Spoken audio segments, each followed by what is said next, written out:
Going on, everybody? Good old JM here with you on this Throwback Thursday as we present yet another out of the archives right here on the Casa D18 Studios.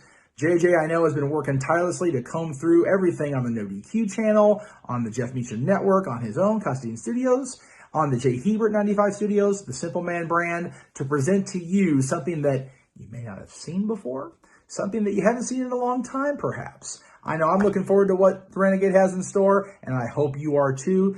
Kick your feet up, enjoy a little respite from the craziness of a Thursday, and enjoy this classic content right here on the Casa D18 Studios.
Now, preview time. So let's take a look at what's coming your way.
The Casa D18 Studios, an affiliate of the Jeff Meacham Network, Multiverse of Media, proudly presents this retro content from the Jeff Meacham Network.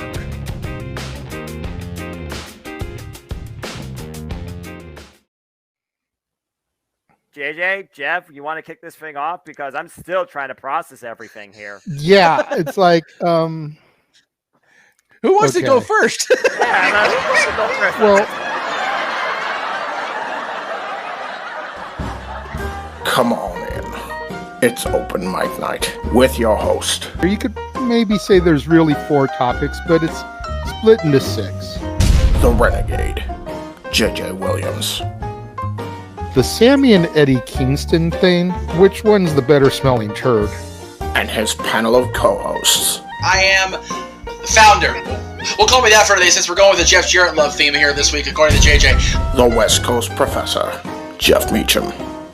Karma is karma. That's professional wrestling! Damn it! The Simple Man, Noah Foster. It's showtime! Yeah! How you doing, JJ? How you doing, Jeff? James. Yeah. And the He-Man, James Hebert. Imagine Bill Burr, Joe Rogan, Paul White, the Baldies! There you go! It sells itself! God. Get in there! Short his ass and shit the bed. He's not Amber Heard. Give it time, JJ, give it time. Now, I'm sure Jeff has some stuff that Dumb move. Just don't pull this bullshit again. You get one.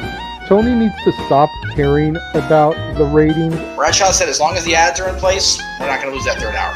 Ring of Honor does not have to be AEW Live. They don't necessarily have to coexist with each other. We kind of saw that tonight to a degree. Along with a panel of guests. He's no longer glorious. Don't you bring that up. You want me to rant about what my NXT used to? No, we are done here for the night.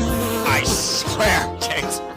Because you never know who may show up for open mic night. I leave our company in the capable hands of an extraordinary group of superstars, employees, and executives.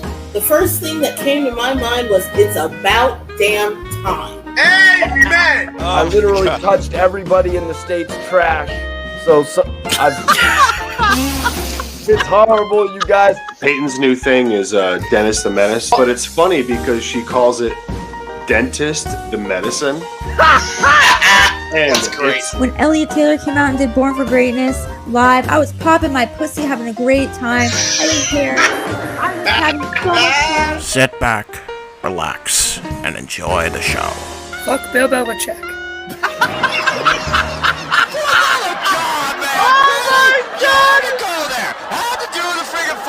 Thing. We got it on wrestling, and then you bring in that shit. That's just how the fan goes off the damn rails.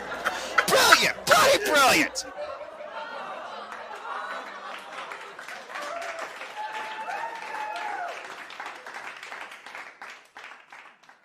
Usually when we have back-to-backs like this, I wonder how the show after is going to top this, but the Survivor Series has had such a lackluster build, I don't even want to try to have that thing be a thing, because it's not going to happen. Hell no, it's not, period. I can tell you that right now. I can count on, honestly, Becky and Charlotte to do Becky and Charlotte things, whether they're beefing or not. They'll still have a great match tomorrow. I can count on the tag team title match being pretty good considering the people involved. The tag team champions, excuse me, that's not a title match. Priest and Nakamura is going to be just absurd, like good, because neither guy has had the chance to show what Punishment Martinez can do against Nakamura. Like, that's right. I want to see that tomorrow. Okay. Prepare to be disappointed if AJ Styles and Nakamura is anything to go by. Just no, but expectations like. Well, right, but you know what? AJ and Nakamura was a main event match. Like you had to expect it was going to be good, and you were going to be let down. This one could like creep up on you and sneak up on you, and maybe here we go. All right, we'll see. It could, it very well could, because both are definitely capable of it. It's just if WWE will allow them to do it. And both guys are sitting in the middle of the card, going, "Why am I in the middle of the card?" Yeah, exactly. Why am I the opener? Maybe. Why am I the opener tomorrow night too? Is another question. They're going to be the opener. You know they're going to be the opener. And friggin' Nakamura's going, "Why am I set up with this goof boobs? I'm freaking IWGP Everything Champion. This is bullshit." So I'm counting down the days when Nakamura finally freaking leaves. Former IWGP Intercontinental Champion, King of Strong Style, but for his family, I think he's just going to sell in. He can beat himself and go to AEW for crying out loud, or Impact. You know what? It's funny with Will Ospreay on the cruise with us and kind of interacting with AEW. I would love if that Forbidden Door, if Ospreay would kick that open at the same time Nakamura shows up. Can you imagine those two? Oh my God! Jeff, I nearly had an aneurysm last night when I knew Pro Wrestling Noah and friggin' NJPW were crossing over to fight each other on Wrestle Kingdom Night 3, January 8th in Yokohama. So don't try and give me another aneurysm tonight. By the way, I'm not sure if you saw in the comments earlier, Yokohama is officially sold out, by the way.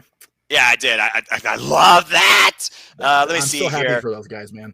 Elizabeth says, main event was a car wreck. Felt like I was in a nightmare. Still, what a show. Now, got to rest because in 1 hour it's Best of Super Juniors time. Well, that'll be after I come home from church because I got church. Good night, guys. And in advance, happy Thanksgiving because I'll be out of town in the foothills of North Carolina. Anyway, good night to you all. Again, what a show. Good night, guys. Love you, Elizabeth. Thank you for tuning in as always. For the duration. That was, like you said, that was a train wreck at the end there. So, again, I'm not expecting a whole lot out of this tomorrow, but it is a big four. I do cover the big four in Money in the Bank, so yeah. I will be here tomorrow. If I gotta go solo, so be it. Whatever works. Dude, Trust me, like anything else, I'll join in, man. But like, I can't do that to myself anymore. You know what, James? I get what you're saying, but at the end of the day, Jeff and I, we're gonna entertain each other. Hell, we're gonna talk about other stuff besides what we're watching. I'll be honest So, with you guys. chances are, Jeff, because not only do I have to score, since this is the second to last. Why are we counting war games? I don't know. Dumb move in my part. Well, you know what? It's funny. We're actually going to cover war games here on the show. So, you know, right. I want to see what they do just because it's an NXT show. And I'm curious because it's not actually a takeover. It's just war games. So exactly what they do. If they pad the card, great. I'll cover it. If it's a one match thing, we'll see. I'm not sure yet. Yeah, but I will say this. Exactly. I was talking to James before you popped. I'll put it to you this way. I'll put it to you this way, right? I have not seen a single thing on Impact for a while because of the whole, like, they've only got like a small crowd. Hopefully that changes as time goes on. It looked like it did tonight. But man, I was so much more invested in what this was going on here than I have been about Survivor Series. You know, it's funny when we were watching Mickey and Mercedes. 99% of me was like, "Oh my god, these two have been going at it forever in the business." And I can't believe the final fight went on. The other 1%'s going, "Okay, where's Deanna? Because it's coming. It's coming." Yeah, you knew Deanna was coming because you knew Deanna was not gonna let either of these two hold that proudly in victory, being the former champion. You knew she was coming. She's been too damn quiet since Bound for Glory. For her to not say a peep in 2 weeks, that's not Deanna at all. Like, come on. And you look at her Twitter picture, it's just a black circle. She literally is trying to redefine herself, I feel like, in order to regain the Knockouts title that she held for practically a year. Can I ask something, too? What was that match between her, Mercedes, and Thunder Rosa like? Because I heard that was a banger. It was good. It was good. Yeah. I'm not shocked. I will say this. I was talking great work is involved. I'm not shocked. Yeah, I was talking with a friend of mine off air before I hang out with you, James. I was trying to calculate Taya's release date, and it's just like it's only halfway there. I was like, God, wouldn't it be great if she showed up and got involved in all this shit? Oh, Taya would Johnny Impact and freaking Taya Valkyrie back in Impact Wrestling, two of the greats. But the thing is, Taya's still halfway before she has to go. And shit, Johnny's only a couple days into 90, so we're not going to see him until February. So, you know, that sucks. But Taya could be at Hard to Kill, just saying. She also could be at Dynamite as well, or they could reinvigorate that partnership. They'll be at both. Who the fuck knows? With the Forbidden Door, who knows who's going to show up where? Who knows what's going to happen? I was like the minute the release went down. First of all, I talked to Taya and John and both, and I'm just like, oh, that's terrible. I was so pissed off at the company, but then I thought to myself, Taya and her attitude and her moxie, not Moxley, moxie, going up in Britt Baker's face and just shoving Rebel out of the way, just like, nope, you go, me and you, Britt. I just want to see that moment. Yeah, true. Well, right now, Britt Lily is riding on high as we look to see if her heater, Jamie Hayter, advances in the tournament this coming Wednesday on Dynamite against Thunder Rosa. That's going to be a hell of a match. Yep. Right now, she has nobody to challenge for the title. Long-term plan clearly is going to be Thunder Rosa and Britt Baker, I feel like. But I would love to see somebody like Taya Valkyrie confront Britt Baker, who right now, she has nobody gunning for her except maybe Tai Kanji, who I feel has a bid because, again, Tai Kanji did not submit. Had to escape. No, hell of a match, dude. I will say this: if they can extend the program with Britt and Thunder Rosa to Revolution, which I believe is February or March, yes, February, usually late February, early March, correct? Okay, so if they can get it back that far, that means Taya will definitely be free. Whoever comes out of that feud, which God, if Thunder Rosa doesn't beat Britt, where do they go with Thunder Rosa? But anyway, whoever comes out of that, Taya can come out and go, okay, well, my turn. Thanks. Can I play? So, can I play? Yeah. So let everybody play. Then put Abaddon in there because Abaddon likes to play too. No. I want Abaddon to sing the soundtrack of it, singing "Let the Bodies Hit the Floor" the entire show because she did that awesome. Dude, I want Abaddon to join the Decay. I think that would be a natural fit.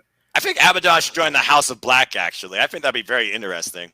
I think Abaddon will eat Decay if she goes over to Impact though. Like she's exactly. I'm about to say, like dude, being that close to her, I swear to God, guys, like seeing her karaoke, and then for 4 days say not one other word. It was just like, you are committed to this, and God bless you for it. Damn it. Yeah, I mean, enough said, Jeff. Right? Oh, good. She was. I don't know how she does it. I especially the crowd of idiots that were on the cruise with us. Like there was some. I mean, we were partying all weekend, and the fact that she joined a karaoke group with Will Ospreay leading in charge of it. Like I said, he's not human. I don't think. No. And she did one song, put the mic down, walked back to the bar, just kept drinking. It was like, true. You're definitely not human, are you? I love you for that. No. There are some people that just go beyond the identity of a human being when it comes to us fans, and then the actual people in professional wrestling. Will Ospreay, like I said, one of them. I think Will Ospreay was the only person on the cruise that slept less than I did. I'm not even exaggerating. It was just, he was up for 3 days. Well, I can only imagine because again, that cruise you probably had something going on nonstop. Well, because he wasn't brought in to wrestle. He was literally brought in as the party host. That was his designation. So he boarded the ship Thursday. I think he finally went to bed Saturday night because Seidel dragged him to the cafeteria to get him some food to counteract his alcohol level in his bloodstream, and then he went clearly. But then, we walk going on Sunday. He's back on the pool deck with drinks. I'm like, dude, how are you? I'm British, brother. I'm like, no, you're Kryptonian. I'm British. Well, British people, they are known for loving to drink and holding it down. Again, I got to go on one of these cruises. My bucket list of pro wrestling is so damn long, but definitely the Jericho cruise. I know things. one thing I'm not doing because if I go there, it would probably be a disaster. Not drinking. No. I'll tell you what. I'm straight edge, so I get that. Yeah. The thing is, you have to pay for if you pay for it ahead, it's pretty much open bar. Once you like, I mean, there's certain, they have like this little list of drinks that I will say, I have to ask, is open bar include all you can eat food? Because if so, I'm paying for open bar. Yeah, everything's paid for. The only drinks that aren't covered, they had like a list of specialty drinks, like one like the orange Casa D. It was like a ridiculously alcoholic drink. It just happened to taste like orange juice. Nice. Like worse than a screwdriver. I was like, okay, I can sit. No. Okay, jeez. Yeah, there were just some like, okay, if you get this, they're gonna charge it to you. You're about to feel like Orange Cassidy in a minute. You know what I'm saying? I'll tell you what.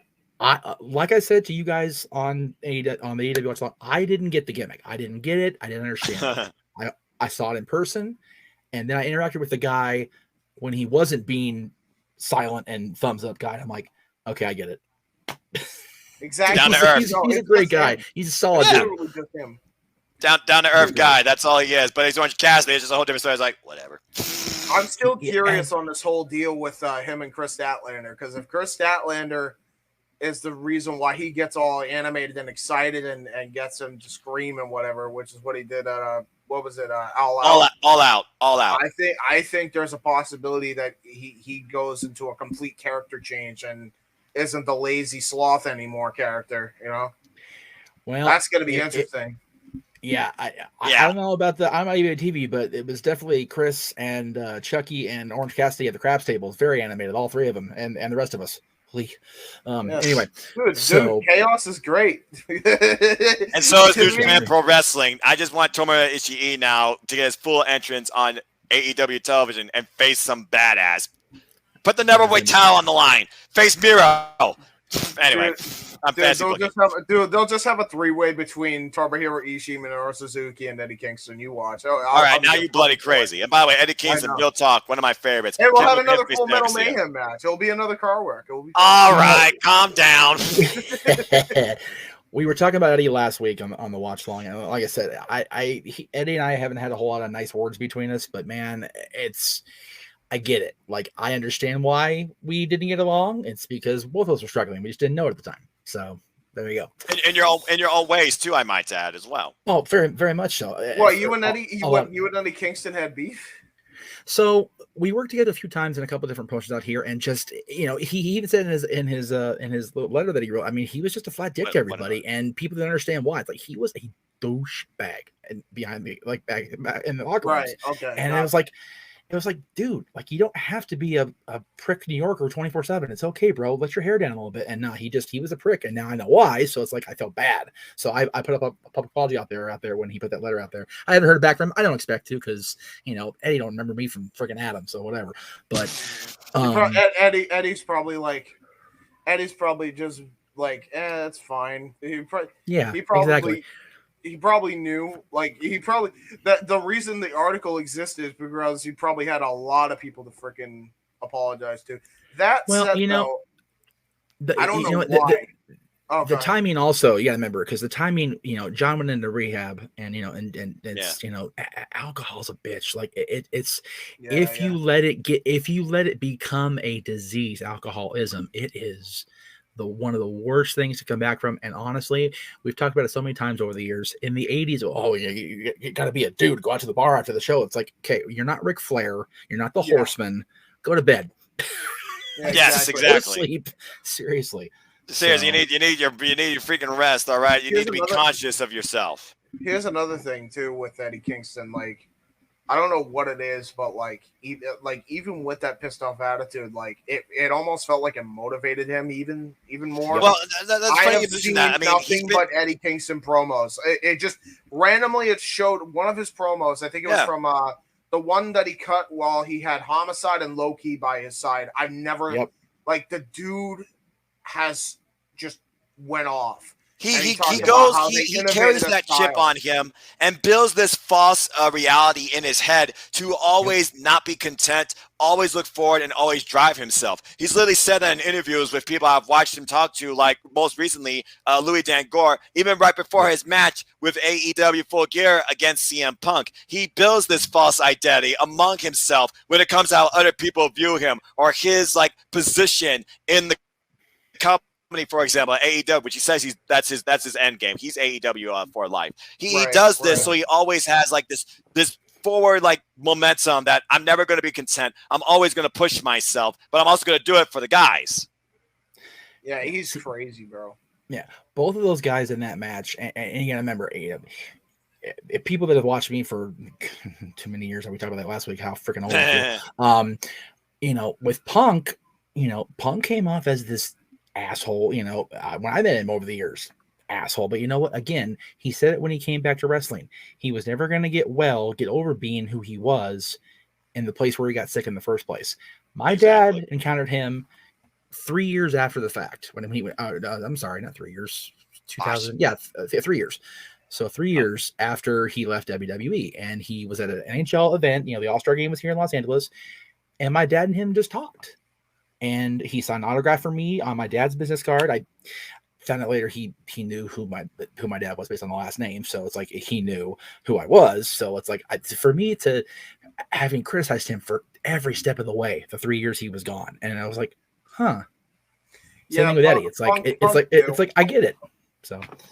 Yeah, it's one of those realizations you realize. And hello to Everything Pro Wrestling. Nice to see you in the post chat where we're literally not only just talking about turning point, but just an identity in professional wrestling. Yes, sir. Yeah, the identity is the forbidden door, and I like the forbidden door. It's cool. And I'm just gonna say this: God, I love professional wrestling. But I digress. Yes, and we're a little under 24 hours away from sports entertainment. Yay. But you know what? Again, you know what I'm gonna do? I'm not gonna watch sports entertainment. I'm gonna play some NASCAR Thunder 2003 and sit right here on my ass playing it. That's what I'm gonna do. Big G's gonna watch the Steelers game. Good on him. Steelers gotta win tomorrow because they're playing the Chargers. Sorry. I'm indifferent. I'm indifferent. No comment. Yeah. So. But I will say this. I was talking to James before you came in, Noah, and I was telling him about this story. I found a photo CD from before XMV even became a thing. We were still doing the audio show back then in early 2004. And then we went on, we took the hiatus over the spring and summer of 2004.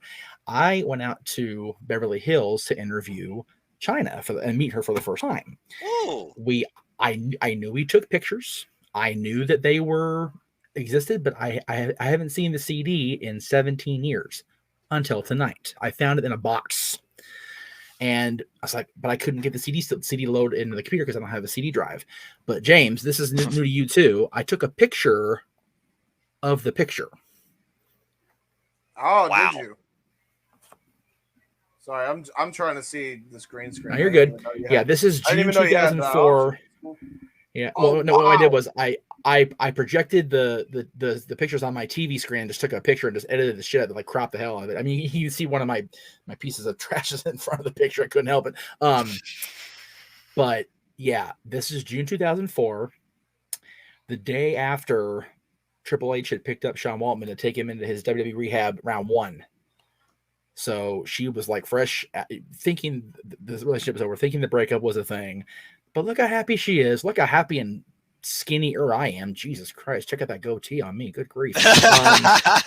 But what was really cool is there's a series of shots. One of the shots is the dude photobombing behind me. The entire hotel staff gathered around her car and took a picture because they took care of her in the fallout from that first breakup with Waltman. And it was just such a beautiful day. And like I said, we did the interview. It was on one of those, I don't know if you guys probably too young to know what this word is. Dictaphone. You ever heard of that?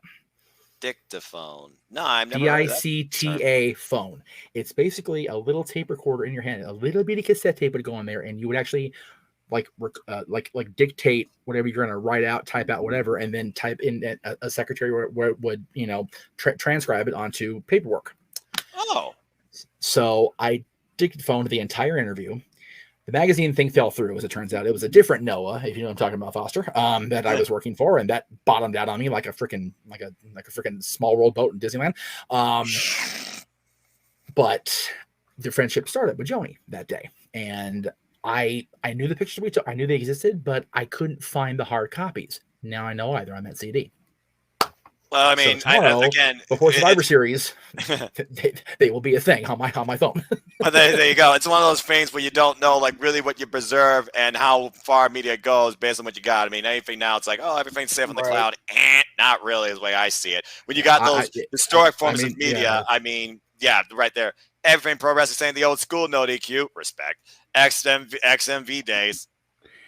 Actually, this was like early 2000s, like when I was looking at myself as a professional wrestling fan, or I didn't even know if I was a professional wrestling fan. And then in the early 2000s, I found like Ring of Honor, I found like Impact Wrestling, I found New Japan Pro Wrestling just by random, and ended up watching something with Kaiji Moto and a guy called Tanahashi. There you go. Yeah, actually, I feel old just talking about all this. Like, I'm only 25. I'm sorry, 26. Listen to me.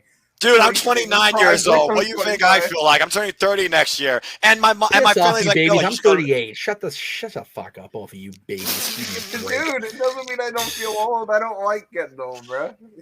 Look, here's the way I see it. So I just want the knowledge and none of the freaking problems of getting old.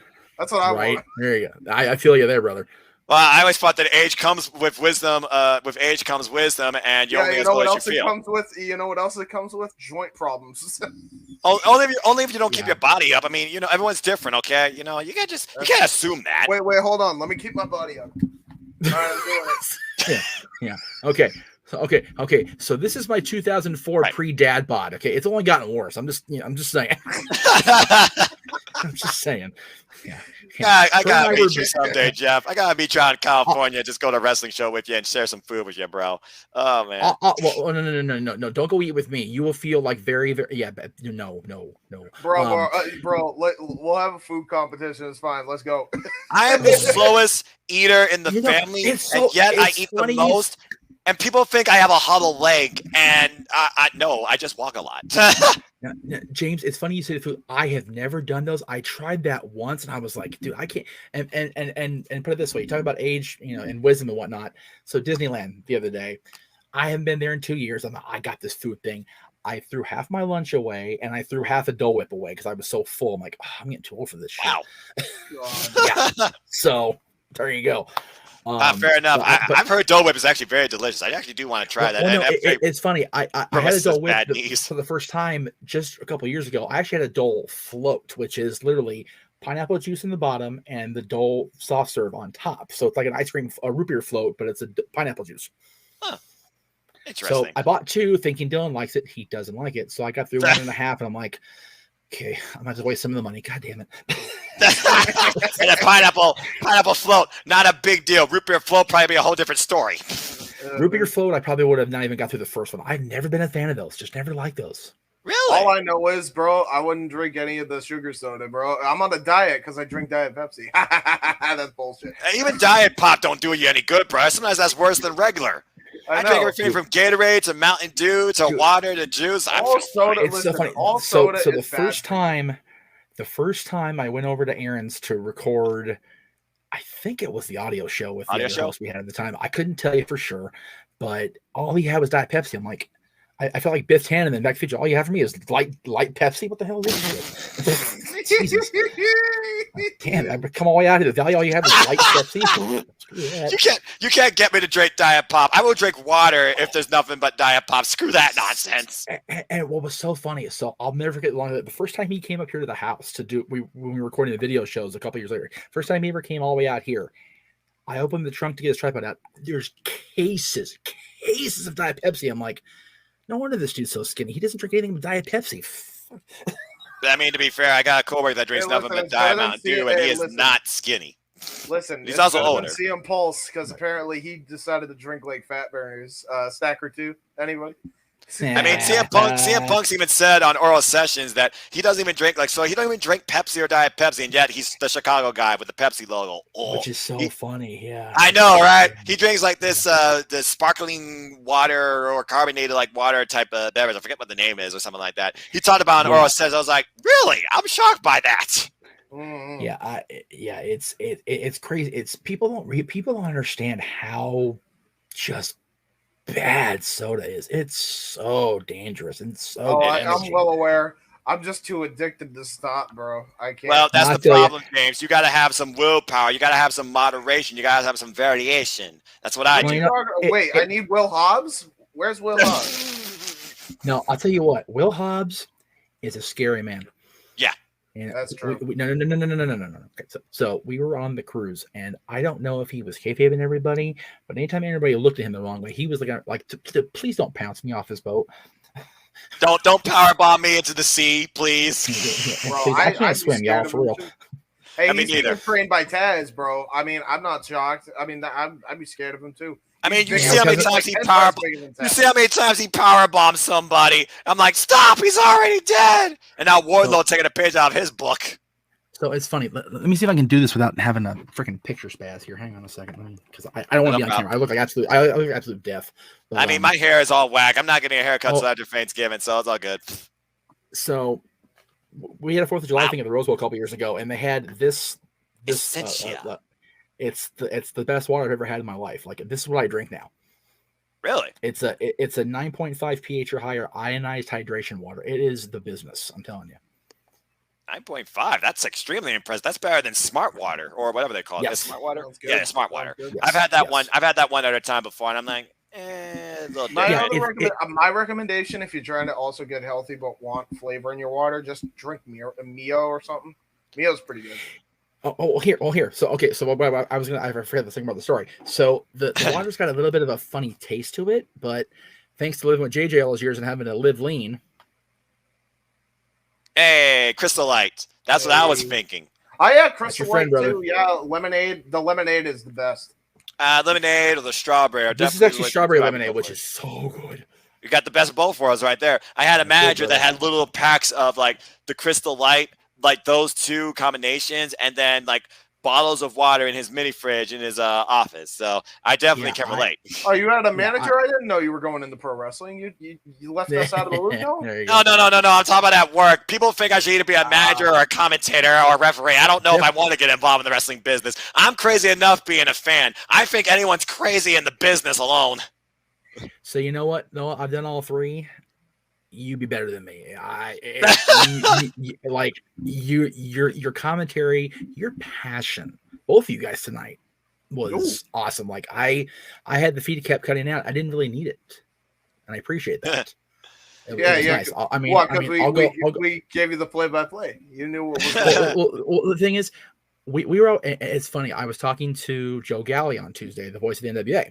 Yeah, and he was talking about when he worked for Dave Marquez, he had the Vince McMahon commentary Bible, which hasn't changed a whole lot since Vince was commentating. I mean, some of the tradition changed, obviously, because it was in the 80s, and the 80s aren't a thing anymore.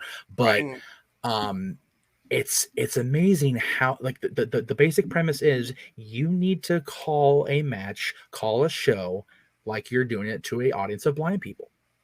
That's what they teach you in commentary school, basically, at WWE, is you need to imagine your audience can't see a thing.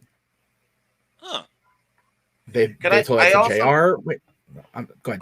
Go ahead. No, you go ahead. Yeah, I mean, Vince was taught that by his father when he had to fill in for the dude that tried to hold Vince up for money, which is never a good idea. Ever. Even the older man, don't hold the man's up for money. You will lose. You will lose. So, by the way, director's cut of Rocky IV. Oh my God, you got to see it. Anyway, so Vince taught it to his play-by-play guys. JR knew it coming in for WCW. See, the thing is, JR had the benefit of sitting under Gordon Soley and Bill Watts' learning tree, and then going to work for Vince McMahon. It's like you can't ask for a better trio of commentators to learn from. Talk about learning all different worlds, and then literally just making it your own style. And whether or not it's just the fact that you just knew this man simply because he was the guy under the cowboy hat, or he said, "Good God Almighty," there's something about good old JR that definitely has resonated with me, and the reason why I am a professional wrestling fan, and still to this day. Here's another thing I want to bring up. You talk about style here. We were mentioning Dave Marquez earlier. I've been an advocate for Marquez not only to keep obviously doing what he's doing now, but yes, I genuinely feel like he should be in AEW as the lead interviewer, because there's you will not get anywhere close to Mean Gene ever, but Marquez is the closest I've ever fucking seen. He's so good. And He's I actually. so good. It's been a while since I've seen Dave, because we're both Cali boys, obviously, but I haven't seen him in a minute. But the last time I saw him, he actually got asked, and he was like, "Man, I like being my own boss, and as much as I like what Tony's doing, I don't want to work for anybody else. I've enjoyed working for me, and to be honest, well, yeah. I don't know. I still don't know what happened with the NBA. Because he won't tell me. It's not my business. Right, but true. Whatever happened with Billy, where there was a fallout, he does not want to work for anybody else again. He is Dave Marquez, and Dave Marquez is boss. This is my idea. Like, I feel like he could get the best of both worlds by doing that interviewing deal where he'll get a lot of money, and he could still run his business, because Tony would let him. And I mean, it's that thing, where you got a job in the day that provides you income, but you also got that job you like doing too at the end of the day as well. That's my point. Yeah, it's like he would get so much income doing that. I feel like, and it can help his business too. Agreed. The thing is, he's trying to. Okay, so I'm trying to how to explain this without sounding like a complete idiot, which is hard for me at even for me at 10 o'clock, and I see you guys 1 o'clock in the morning, for crying out loud. Yeah, the story of my life. Right. So, you remember he has his base here in Hollywood. Well, actually, it's Commerce Casino now. He wasn't Port Miami, which is too goddamn far to be allowed. But now he's got a promotion that. The Arizona promotion's starting to sound like it's coming back, but they're in Memphis now. They're in different pockets of the country. They just had a taping at Center Stage in Atlanta, where they had Mike Bennett versus, unfortunately, Chris Dickinson became the champion. But we saw what happened to Chris last week.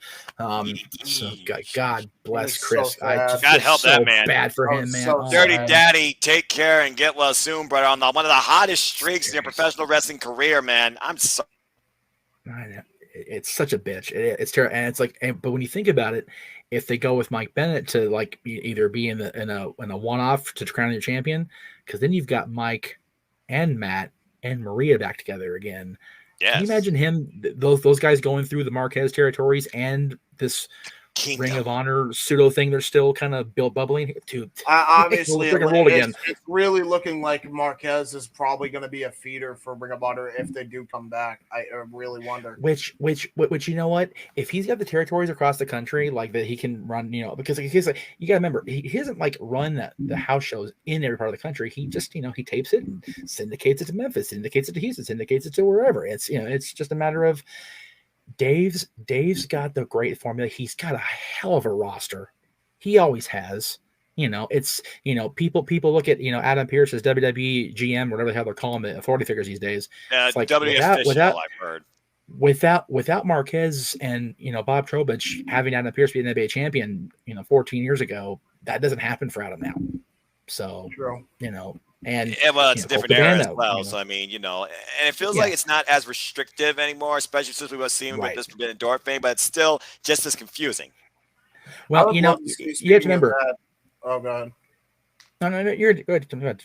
I was gonna say, like, speaking of people coming through the Forbidden Door, like, one person I would really love to see in TNT in some capacity, even if it's just to look like a honcho head figure somehow, some way. Tim Storm. So underrated, bro. Like, you could put him in any role. You could put him in a manager role. You could put him in a commentary role. You could put him in a wrestler role. I think he had so much in NWA commentary with Joe Galli and Velvet Sky. I think that's like the perfect trio I've seen so far that covers all the factors of professional wrestling. Because you got that female correspondent for the women as well, which I feel like is a key point that you don't see in commentary really anymore. And the closest thing I saw to that beforehand was probably still maybe Beth Phoenix, but again, NXT 2.0, not my NXT, and it's it was Beth Phoenix, because that trio of Morrow, Nigel, and Beth was great. That was the immortal commentary trio for me. I loved that so much, but I digress. Going off a tangent. Casey says, I can't even see the Crystal Light logo nowadays without hearing Champions by Ty Paul. Right. Terrible. Yeah. So I liked how Renee was sounding on commentary, but again, man, those headsets are murder, so I don't blame her for bailing. Me neither. But you remember when Tim Storm was champion, that was in okay, so this is the kind of like inside baseball or whatever, but when Colt and Adam were having their series for the championship, and they had that lawsuit that was filed against Pro Wrestling LLC, Marquez, the NWA management, for lack of a better term, and that idiot Bruce Tharp, and I'm gonna call him an idiot. If he wants to sue me, I got no money. I don't give a shit. Care. He changed the business model from what it was to licensing, and everybody that was NWA before that was like, okay, you just gutted what had been the NWA's blood the last 5 years with this Cabana Pierce thing coming to a head and not being for the title and not being sanctioned by you guys. So other than Rob Conway and the Japanese guys that held the championship, it was like the 10 pounds of gold just kind of floundered for the longest time. And even Jack Stane being champion and then Tim Storm becoming champion by being Jack Stane prior to Billy's purchase, Tim Storm and Jack Stane and those two guys elevated that title back to where it was, so much so that my son's only real big memory of Marquez's being in an NWA territory was Percy Pringle being there, because he got to hold the urn. I've showed you guys that picture 100 times on the air. But Dylan remembers meeting Tim Storm as the champion, and Tim being a teacher when he's not in the ring busting ass, it was a thing because he could relate to everybody in that room. And when he's on commentary, he can relate to everybody because he has that power to speak. He has the power to relate to the audience on a lecture level, because that's what he does every freaking day of his life. Yes. So it was a genius booking for Billy to keep him there until he figured out, okay, where do we want to go from here? And my goodness, how far did Nick Aldis take it? Holy crap. Another guy gave me on the cruise I'm going to miss, which I'm pissed because I want to find out why he blocked me. I don't know why. No idea. Aldis blocked. Reasons unknown. I've praised him and Mickey for years and years and years. Maybe in fairness, it may be one of those situations where he heard something that I said about it. I don't know if I said it on his show. I don't know. Well, it was long before I even had you in my... Yeah. It was long before you even came into my circle, but I appreciate the... Yeah. Go ahead. Sorry. No, see, I've earned the blocks I have because Taz, to be fair, I defended Joey Ryan against Taz, which in hindsight doesn't look good for me. But not nowadays. No, so Taz, he and I got into it, and I said, you know what, you overgrown a balloon, but just kiss my, and then he blocked me. So yeah, Velvet actually blocked me at one point, even though the retweet I tweeted was a praise for her. She blocked my friend and me, and I saw her. I'm like, huh? And she's like, oh, she didn't realize she did it. So other than that, click. yeah. Other than that, it's just one of those, like, I don't know what I did. I have had nothing but nice things to say about Nick Aldis in his entire run. I may have crapped on him when he was Magnus during the whole AJ Styles is the champion, not the champion thing. Maybe. Yeah, that's a different backstory. But I don't remember him blocking me back then, so I don't know. Anyway, so he's gonna be on the cruise, and I was like, oh, damn it. but he But was the beauty of Jericho wonderful- Cruz is he keeps on like expanding like who he actually brings on, and of course he negotiates with Tony Khan, who's very flexible. So I'm super curious who might be on the cruise when I actually might try and do it in 2023 or 24, depending on my wallet too. Yeah, true. Right. And see, that's the thing. We would go, but it's just right now. It's in the spring. It's like we just got back, and yeah, but I'll say I don't know, Jeff. If you or many people for that matter can do 2 cruises within 4 months back to back. Here's another thing I want to bring up, though. I think, and I know that if Aldous blocked you and it was anything that he saw from your videos, it might have been what I said about it. Because I said to him, he should have done business. He should have gone to AEW. Should have showed up on TNT. Should have done the match with Cody. Well, I mean, Cody was willing, I'm sure, to do that as well. But I feel like with the NWA, there's a certain pride with members of the roster there. I mean, look at Camille, for example, where they want to truly try and encompass everything within the NWA, showcasing the NWA in the brightest shadow as possible, where the strongest focal point is the NWA. I mean, it was still freaking cool when Camille got to face Legit Lita Hirsch, one of my favorite matches to date. And by the way, Camille, one of my favorite women champions I've ever seen in the industry. Yeah, and I'll tell you what, when it comes to that corner of the NWA, how awesome is it that Tom Latimer's bounced back? So I mean, because he got freaking blackballed by being, the ex-boyfriend of Charlotte, and he bottomed out in TNA, and he was like freaking like nobody gave a shit, man. He is doing business in NWA. Good for him. Just strictly business, indeed. Exactly. Him and Adonis. Like, God, how many times did we say Chris Masters? When is he going to reach the potential? And he never. I was there, Noah and James. I was at UPW the night that he put the master lock on SoCal Val. That place almost exploded because how do you? It wasn't Frankie Kazarian. Val might still be in that damn Full Nelson. Seriously, it's like unbreakable, pretty much. I mean, that full Nelson lock, you're done. He I'd love to see like drag Masters just turn it into a Dragon Suplex one of these days. Yeah, like, oh, you're fighting back my master lock. Okay, yeah. I mean, he locked that thing on her like she owed him money. I'm up in the balcony filming this. They heard me gasp up there. I was so vocal, like poor SoCal. Yeah, God love her. I will say, one like, of our favorite people. There are certain people in the NWA that I like, but there are also certain hires that I just question, like, Crimson and Murphy. Not the Murphy we're thinking of.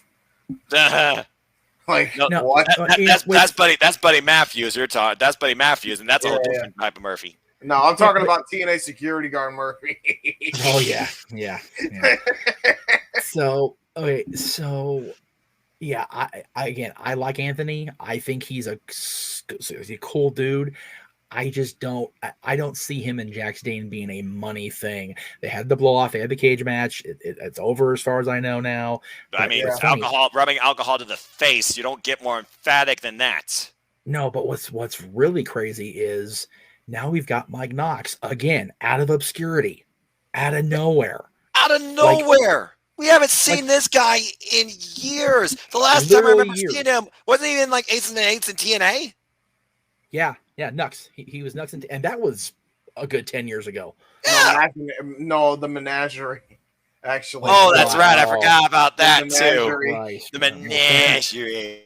Thank you for that reminder. Now I'm gonna go vomit. At least it had Rebel in it. I love Rebel, man. She is so freaking hilarious.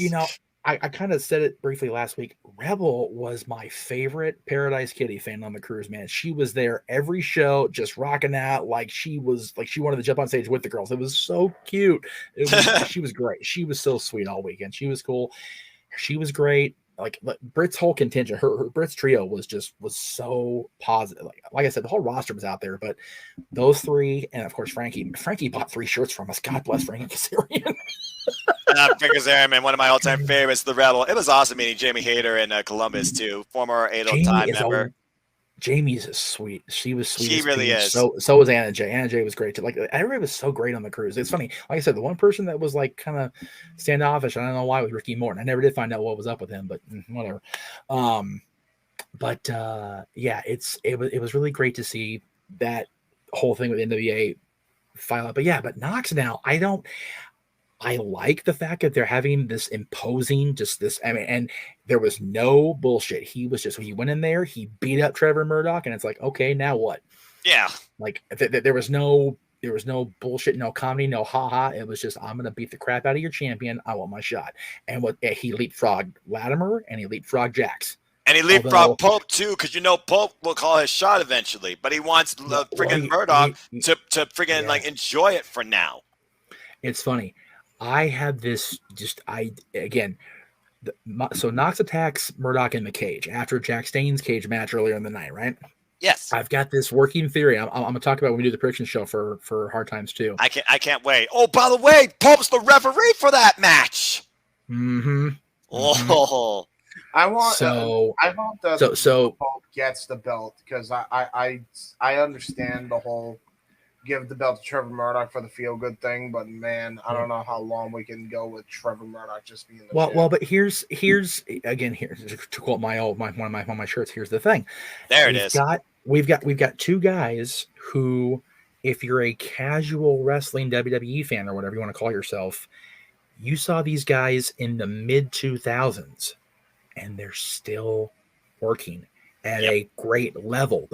Murdoch looks like he was Dick Murdoch's age when he was in the WWE in 1995, right. But he's the world champion. He's the speaking of WWE world champion. I think what it is, it's not the fact that he's a WWE guy, because again, like that's not a factor for me anymore. But it's more the fact I look at Trevor and I'm just like, whoa, like big boy. So my working theory on Murdoch being champion is because Dickie Murdoch never got it, and I know Dusty wanted him to, and Billy just adores Dusty, always did. So I'm thinking that's man. Dusty Rhodes, American Dream.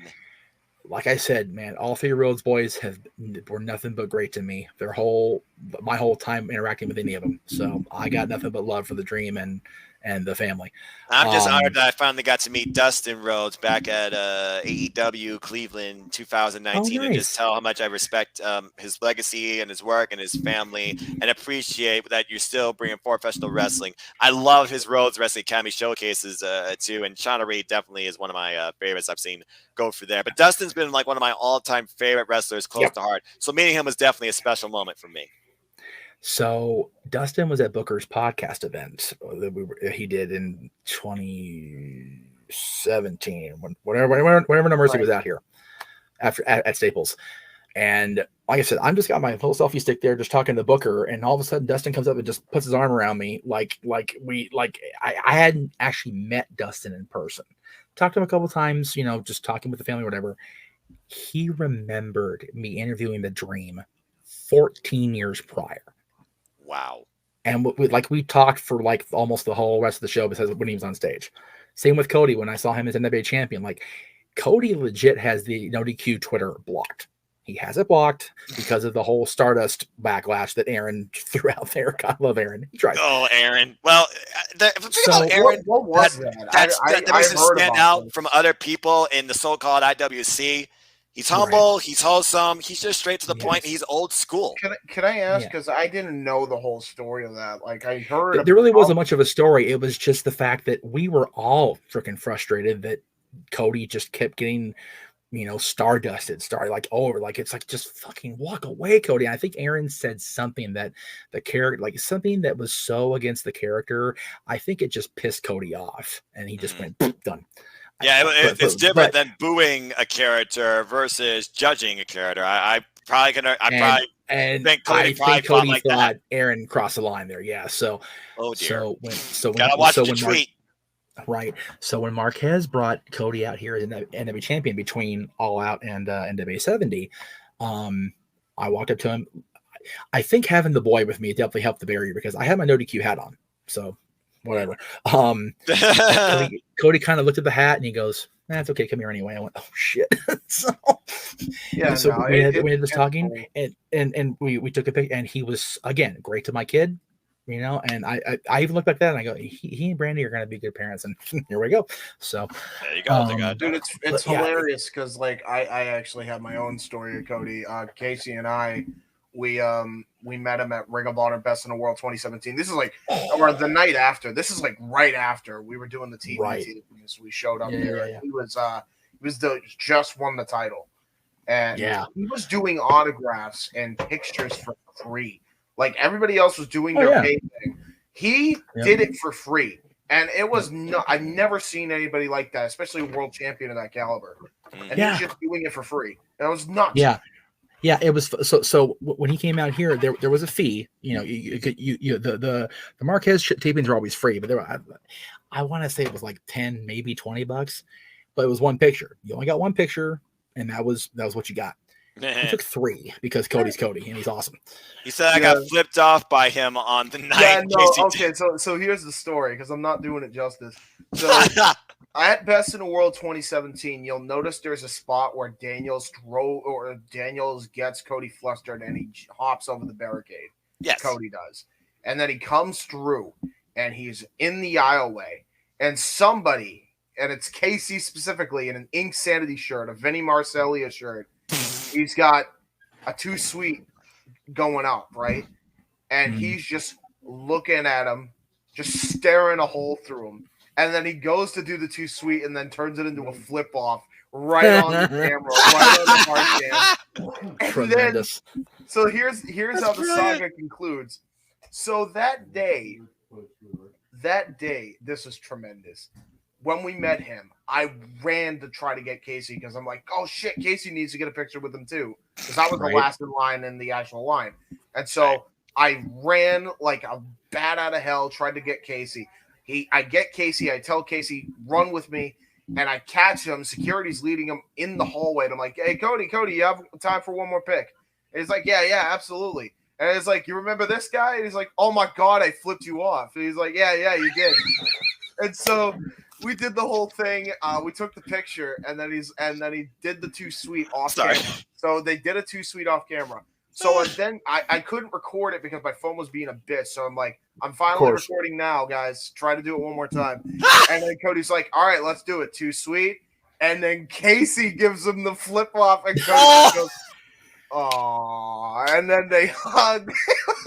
That's tremendous. That is incredible. That is fucking incredible, dude. And Casey got redemption. He got a feud. He had a whole feud with Cody. He had a whole angle with Cody. It was the best. Casey, congratulations, you're infamous. All I know is my bucket list contains the following: meet Allie. Hey, Allie. She's great. I love her. I love her patron. I love her spirit. I love her energy. I love the 8x10 she sent me. Jesus Christ, Noah. What? I'm a fan of Allie. That's all I gotta say about that. Jamming After Dark. Here we go. Okay. Yeah, I can tell, Noah. Go attend an AEW pay-per-view. Go to Tokyo one day and see Wrestle Kingdom live. Go on the Jericho Cruise. That's the top 4 on my bucket list. That's all I gotta say about that. That's my bucket list. And what's funny is going to Tokyo and Jericho Cruise would be about the same cost. bro, you gotta mind your P's and Q's there, Noah. You might you might get hit by the blade. What? You might hit the blade runner on you. You're picking up Switchblade Jay White. That's a whole different wrestler, and I don't know if he's married or not. That's not my business. Oh, by the way, doggone it, the Butcher can't catch a daggum break. Tore his bicep completely off. Jesus Christ. He's out again. Who is? The Butcher. And he complains. Shout out to this band, by the way. The Butcher? Yes! The guy that faced Tomohiro Ishii this past Wednesday on Dynamite and literally did that because, like, Tony's like, hey, you got something going on? Yeah, I got something going on. But Tony's like, okay, well, I got this something that allows you to face Tomohiro Ishii. And he's like, okay, I'm going. That was a dream opponent for the Butcher. And I love that clash. I was personally hoping following that for a one-on-one between the two for the Neverweight title. I can't get that. Gotcha. That's fair. Well, I mean, him and the Blade will be fine. I feel like, we haven't seen the last of Ishii in AEW, changing tangents. Ishii and Eddie Kingston for the never open weight title. Oh, man, there you go. That's a fight. Would be a phenomenal brawl. Again, the beauty of the thing is right now, you look at the professional wrestling industry, there is so much unpredictability and the promise of who you could see show up where and who could face who on any platform, like WrestleCade when you got freaking Deonna Purrazzo, Thunder Rosa, Mercedes Martinez. But sometimes I hate my job when I can't take time off and literally go see professional wrestling live. If I could live financially through that, those big show RVs, and just do that. Anyway, you know what I'd love to see? An FTW title, FTW champ versus never open weight champ, just for shits and giggles. Because Ricky Starks, man, I don't think he's ready for Ishii. No one's ready for that guy. Is anybody though, except for maybe Eddie Kingston? Maybe Okada.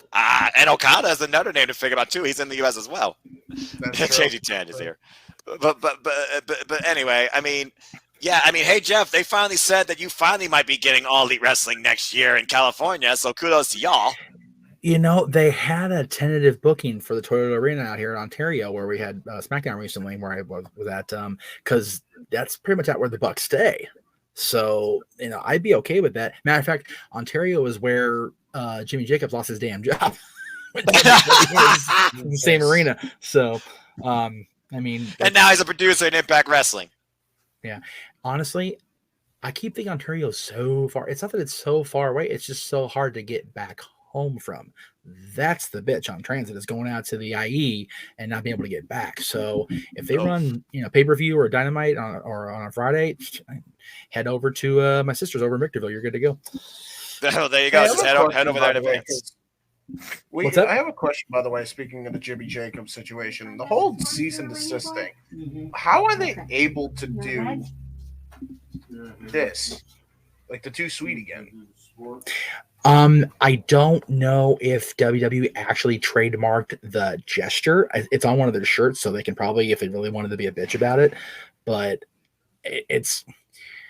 The bottom line is the word two with two O's and the word sweet are words in English language that you can't trademark words. And too sweet is you mean the WWE acted like the fucking Fine Bros in this case, which is what I said. Pretty much.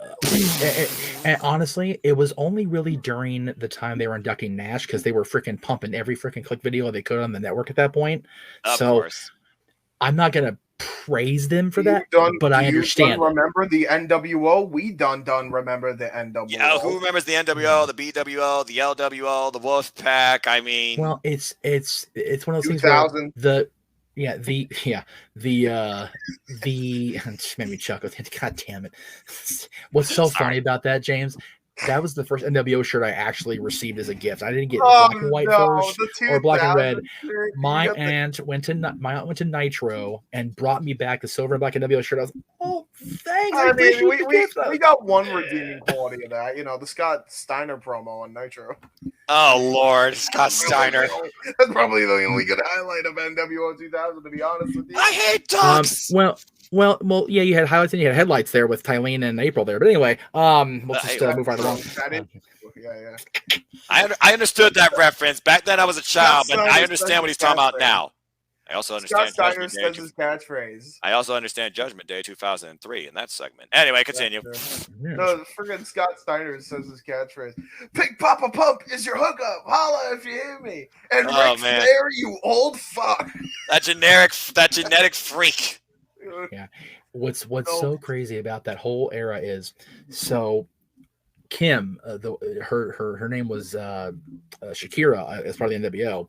She's like back on social media. She's on Instagram. She posted something about that verdict the other night, and people that are following her on her Instagram were criticizing her opinion. It's her opinion. How are you going to follow somebody and criticize their opinion on their page and expect not to get just booted the hell off there? You are a grade A dumb shit. Like, seriously. I mean, the sad thing is, Jeff, that's what most of the world does. This is why you don't go on social media. This is why you avoid it at all costs. But here's the thing, James. A lot of businesses, a lot of people, a lot of wrestlers. That's literally their gateway. Not only to getting booked, not only getting their name out there. That's literally their life. What was her opinion anyway? What was so bad? So she had, well, again, I'm not gonna sit here and go into a political freaking. Let's not. Hole. Okay, you bring up the P word. I mean, literally cut my feet. I don't deal with that world in any form. It was one of those things where that case where that 17-year-old kid was accused of what he was accused of, she had an opinion one way or the other. And like I said, the fact that somebody that actively follows her on her social media, so he's clearly a fan of hers, chose to criticize. And it's like, yeah, you need to go get a life and go get unblocked by somebody else. Thanks, bye. Yeah, like, I mean, that pretty much sums it up. I'll see you. Yeah, I mean, if you're going to take, see, that's what bothers me about social media in general. It's like, if you're going to take the time to follow somebody, that shows me one of two things. Either you're a fan and you want to hear their opinion, or you're that sad and that desperate for something to do besides sit there and, you know, scan for pictures of these people you're stalking on the internet that you want to criticize them on their social media. It's like, go get a life, go get a job, go make a sandwich, do something else. Go make a sandwich. Yes. Or go purge yourself from this existence because you don't belong here. Go fade away and classify yourself as obsolete. Obsolete. While making a sandwich. That'd be impressive, actually. Well, I mean, that would require James, that would require two things: work ethic and brain cells. That's true. So, Absolutely. you know, see what we do, James, is we get them to start making the sandwich, throw them in like a reincarnation, and it comes out as a freaking meatball sub. Now we're talking. Now you're talking my language. I love me a meatball sub. That's what I always get from Subway. Now you talk Subway, Firehouse subs. That's my jam right there. Now you're talking my language. Nothing will be better than the time Subway came out with a thing that I didn't even know could exist, but I'm so glad it did. Meatball pepperoni, fucking tremendous. Let's go. I mean, the best of both worlds right there. I mean, you got enough like pork right there. It's literally a pizza inside a freaking submarine bread. Exactly. It should be illegal, and yet it's the best thing in recent memory. Oh my god, yes. And you don't even need. And the best part is, you don't even need to go to Subway to get it. You can literally order it anywhere. You can. No, literally. So okay. So now we're back to Disneyland. Since you said that, so we've been out of the parks for 2 years now, and over in Tomorrowland, at least here, I don't know about the other coast, but at the Tomorrowland here, they have it used to be called the hell was it used to be called? I don't even remember. It doesn't matter. So it used to be called. Oh no, it was Red Rockets. It was Red Rockets Pizza Port. Now it's Alien Pizza Planet because Toy Story's a thing. Pizza Dad, Toy Story. They have this dish. It's fusilli pasta with grilled chicken and Alfredo sauce that should just be like harnessed by the gods as something that could be treasured forever. It's ridiculous how good. I love it. Some good Alfredo sauce. Yo, the Mama Lukes would have loved that in 2000. Yeah, motherfucker. Seriously, we need to get Vito on there to freaking critique this pasta. I would like just to watch that for hours. So, Vito, if you're watching, because I know you are, because you watch me, you freak. Anyway, so this last Christmas, it was going to be the first Christmas that none of us in the family, the immediate four here, were going to go to Disneyland. It was like a thing in my head. It was bugging me. So my brother and I got the ingredients for the pasta and made it for Christmas dinner. And as a Christmas present, I compiled YouTube videos of everything in the park, the attractions, the shows, all of it, and we made a day of it on Christmas. Nice. That's great. So, but yeah, this pasta, if you guys ever get out of Disneyland, dinner must be at the Pizza Planet, and it's chicken countdown chicken fusilli, and make sure you ask for extra sauce because you're gonna need it because they only give it like in the middle of the plate. It's like, what the shit? Like, I hate when places do that. They light up on the sauce, right? Especially on pasta. I'm just gonna eat fried pasta. What do I look like here, caveman? I've been going to this place for 16 years. Yeah, 16. No, I'm sorry, 26 years, 95. Wow. My math is just not happening. It's almost 11 o'clock. Whatever. Look, it's 2 a.m. here on the East Coast, and we're just literally talking everything. Closing time. That's it. Closing Last time. call. Let's go. Wait. Hey, yo. Get your meatball subs down. We'll put it in the lake of reincarnation and put the pepperoni on. And there you go. Definitely. Yeah, seriously. Meatball subs with pepperoni just is absurd. God, now I'm fucking hungry. Yeah, see, bro. I'll be honest. Look at my Marco's double cheese pepperoni pizza right off the side of the screen. Oh boy, there you go. Oh my god, I can't wait to eat something. Seriously. But there's never a bad time for pizza. That's all I gotta say about that. The thing is, it was like, these pay-per-views used to be like, you have your friends over, you order a pizza, you order, you have, and now it's just like they're not an event anymore because of, and I'm not gonna try and really hard not to criticize WWE because I know that's James's job. It's just Vince, you old fuck. So, I said the E, not the family. Easy there, easy. About to say, let's focus. Let's focus on the corporate structure, not the people. Yes. Because that's my thing. I realize at the end of the day, quick side tangent. I realize at the end of the day, these are just common, simple folk that are living out their dream, or trying to, providing for themselves or their families for the most part. Not most of them are dickheads, to say the least. At the end of the day, it's the business structure and the corporate foundation we can't stand as fans that also drive us away from the business. Now, Jeff, you may talk. I will say also before Jeff, you speak. I have my issues with Vince, but that's all another podcast for a different time. Everybody, we will definitely get into that at some point when I have I have Fridays free starting January, bro. That's all I got to say. There you go. Talk wrestling special with James Hubert and Jeff Meacham. I'm definitely gonna be a fly on the wall for that. Oh boy. That's it.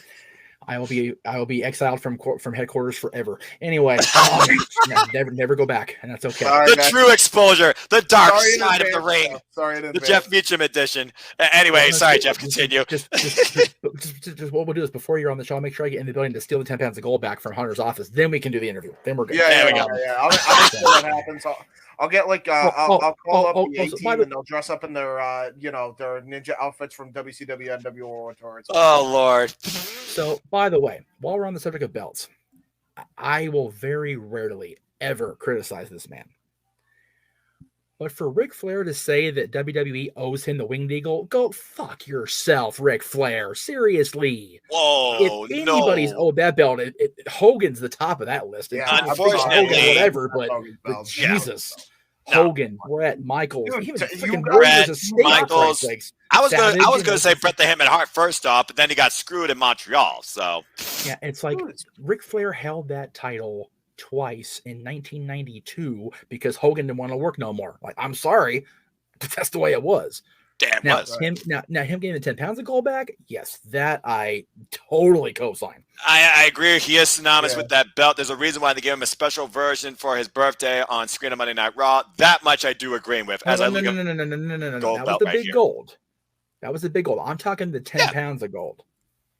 The current NWA title. Okay. So brief backstory here. So what happened was when he was leaving TNA to come back to WWE, he and High Spots had a agreement for a shoot interview or something of the like. I couldn't tell you what it is now. It's been almost 10 years, whatever. Yeah. He had used the 10 because when he was presented the big gold belt in 86, Jimmy Crockett gave him the 10 pounds of gold. But here you go. So he owned the physical belt, which is why when he had the program with Shawn and he pulled that was the original NWA championship from the 70s and 80s that he pulled out. So he owned that belt by NWA proxy, I guess, for lack of a better term. So he had used the belt as collateral of High Spots. High Spots sued him, and to get him out of that lawsuit and get him, above board again to bring him back to the WWE, he basically sold, wink, wink, the 10 pounds of gold to WWE, which is why if you watch the Warrior documentary on the network that aired right after he died, when Warrior walks into Hunter's office, the NWA belt is right there mounted above Hunter's door. I saw that. So Nate saying he's owed that belt, it's like, okay, well, they pulled you out of a lawsuit and bankruptcy, but okay, I can get behind that one. Cool. No problem. That's your belt. Jimmy Crockett gave that to you. No big deal. The Winged Eagle is so 4th, 5th degree, not even fucking yours, Flair. Like, Jesus Christ. No. Yeah, again, if I think about one champ that's synonymous with the winged belt, first one that comes to mind, it's Bret the Hitman Hart. It's either it's Hart, Hogan, or Savage. That's it. Yeah, because when you think about it, all of Bret's reigns as champion were with that belt. Yep. Let me guess where he said this, by the way, on social media, right? Flair said this dumb shit on social media. Of course, It's the like one it's place like you can just expand your gums. It was like one tweet, and then he like it went like there's articles everywhere. I hadn't read it because my friend Kat sent me the link, and I thought he was talking about the 10 pounds of gold and the big gold. I'm like, okay, those I get being his because but the thing is, the big gold sitting above his goddamn son-in-law's head on podcast every day, so I know he's okay with that one being where it is. I imagine. So I was like, what is he talking about? Then I read the article. He said the WWE Championship. I'm like, oh man, you're crazy. Anyway, so Brett 5 times, all 5 reigns with that championship. Sean's reigns, three as WWE champion, all with that. If you technically think about it, the very end of Hogan's first reign was the debut of the Winged Eagle on the main event. That's so true. all 5 of Hogan's reigns before Undisputed Championship, Winged Eagle. So there's a long line before Flair can make. Well, I should get that. It's like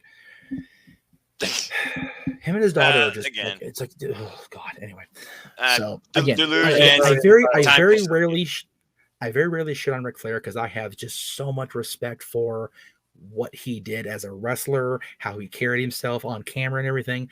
But I said it in 2010 when he signed, after crying my 25-year-old eyes out watching him retire. He is just. He was peeing on his legacy, minor little tinkles in 2010. He's done diarrhea on this point. He's just full blown like crap at this point, and he needs to stop. It's sad, and it's like I get it. It's hard. Trust me.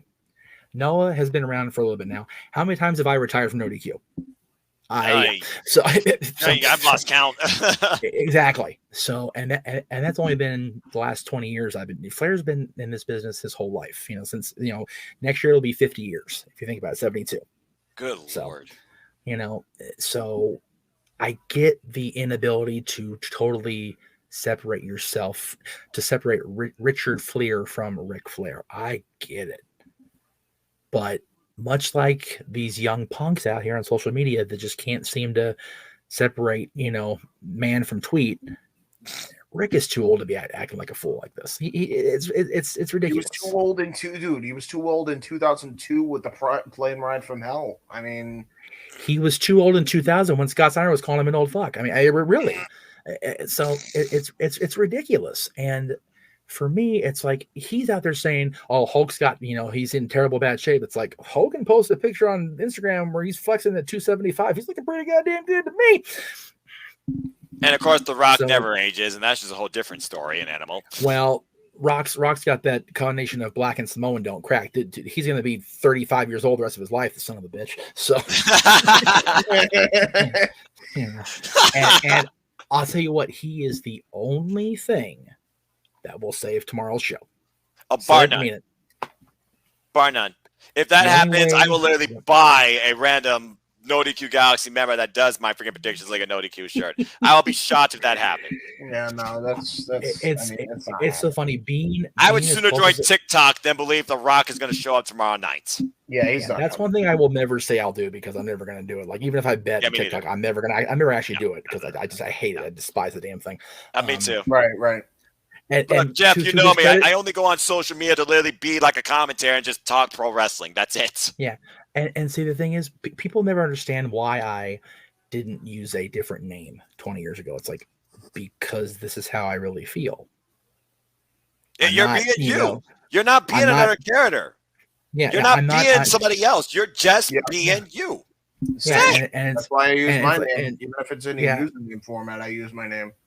Yeah. And it's like people didn't get it when I didn't distance myself after my son was born. It's like, I want him to appreciate this art form, whatever it may be. Right. And he doesn't watch WWE anymore. It's not, every demographic they claim they're targeting, they're missing the missiles flying into the next county. Like it's not happening. Bro, I've said it before. I've said it a million times. When Triple H was running NXT, if they even ran the main roster to a quarter of what Triple H was doing with NXT, they'd be off right now. For an hour. And it started to hurt when they went to 2 hours, and then it hit rock bottom, no pun intended, when they went to the network. I've always said that Vince McMahon has always been a stubborn jack off, for better or worse, and he's either going to, and to the detriment of his own show, he's going to do it his way or the highway, and that is not the signs of a great businessman. It's not, and he's done this for years. He did it in the 90s. He's doing it now. He does it worse than ever now. He's stuck his heart in NXT. No, he legitimately, I think this year, I mean, financially, it's not bad, like as 95 was, but creatively, I'd argue that this time period between when AEW existed and even before that to now, I'd argue is worse than 93 to 96, early 96. Well, I understand as a result you're in business, but there's more than just the almighty dollar that I feel really defines you when it comes to your spot in this business atmosphere. And when I look at the small players that people like to talk about and criticize and do this and do blah, blah, blah, like Impact Wrestling, for example. I look at AEW, Impact, GCW, PWG. I think they're doing stuff all right.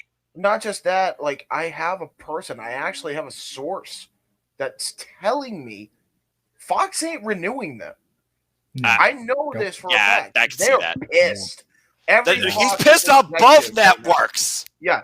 He's pissed off both. Oh, we just went into another tangent. He will have the USA for a little bit longer, probably. But Fox is pissed.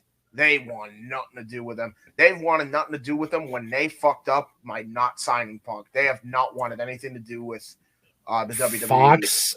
Fox is 2 years into a 5-year deal, and they're going to spend the next 3 years going, how can we pull this trigger sooner? Yeah, no, exactly. They're already buy out the contract. I don't know, dude. I genuinely think there's a couple of options that Fox is looking into. They're either going to go with MLW like they originally wanted to do because WWE was failing and they vetoed it because WWE is WWE. Go figure. Or they're going to go and get a TV deal with AEW who will get them probably bigger ratings. You know, it's one of those things where I'm like, okay, you see AEW, you see what they become, and they're moving to TBS. You wonder if TNT's like, I wonder if we should have actually kept them on Wednesday nights. But then again, when it comes to the challenge, but the respect Tony Khan has for sports and other things, doesn't want that to overlap, but he also doesn't want that to overshadow what he's trying to build with pro wrestling. I kind of can understand what both fronts are doing. So it sounds like a mutual agreement. After all, TBS and TNT, they're owned by the same network. Here's another thing with that, with the reason why AEW is also moving to TBS. And as I didn't even think about TBS is in more households too. Until I saw the actual demographic that TBS mainly caters to. It's the female demographic, 18 to 49. Yep. It's the biggest demographic that they could possibly get. And the whole reason they did a TBS tournament was to target that women's demographic. You know, the first Dynamite of that year on TBS, they're going to open the show up with women's championship tournament. You know they're going to do that. And it's going to be the final, no doubt, because they're going to crown the winner that night. I have to imagine that's going to be the finale.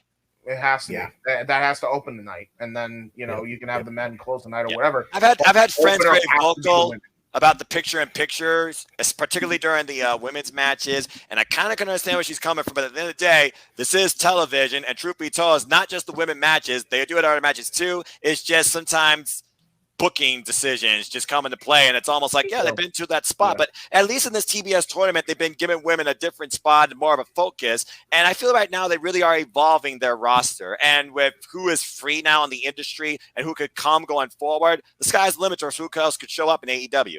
Here's another thing. Or Impact. Women's division, I don't think anybody's even considering as well. Lately, there has been some affiliations with CBS and Turner. So I genuinely feel like there is a very strong possibility that anybody from WoW could show up on AEW. So that's another big fucking factor. So unless you add the nuclear bombshell, which definitely turned the internet upside down. Well, yeah. Well, besides that, I'm talking about just the fact that CBS could affiliate, and maybe not specifically Tessa, but just in general. And keep in mind, AJ Lee's running WoW, right? AJ Mendez. What do you think? What do you think that is? I don't think that's by coincidence. I think that's part of a bigger picture thing.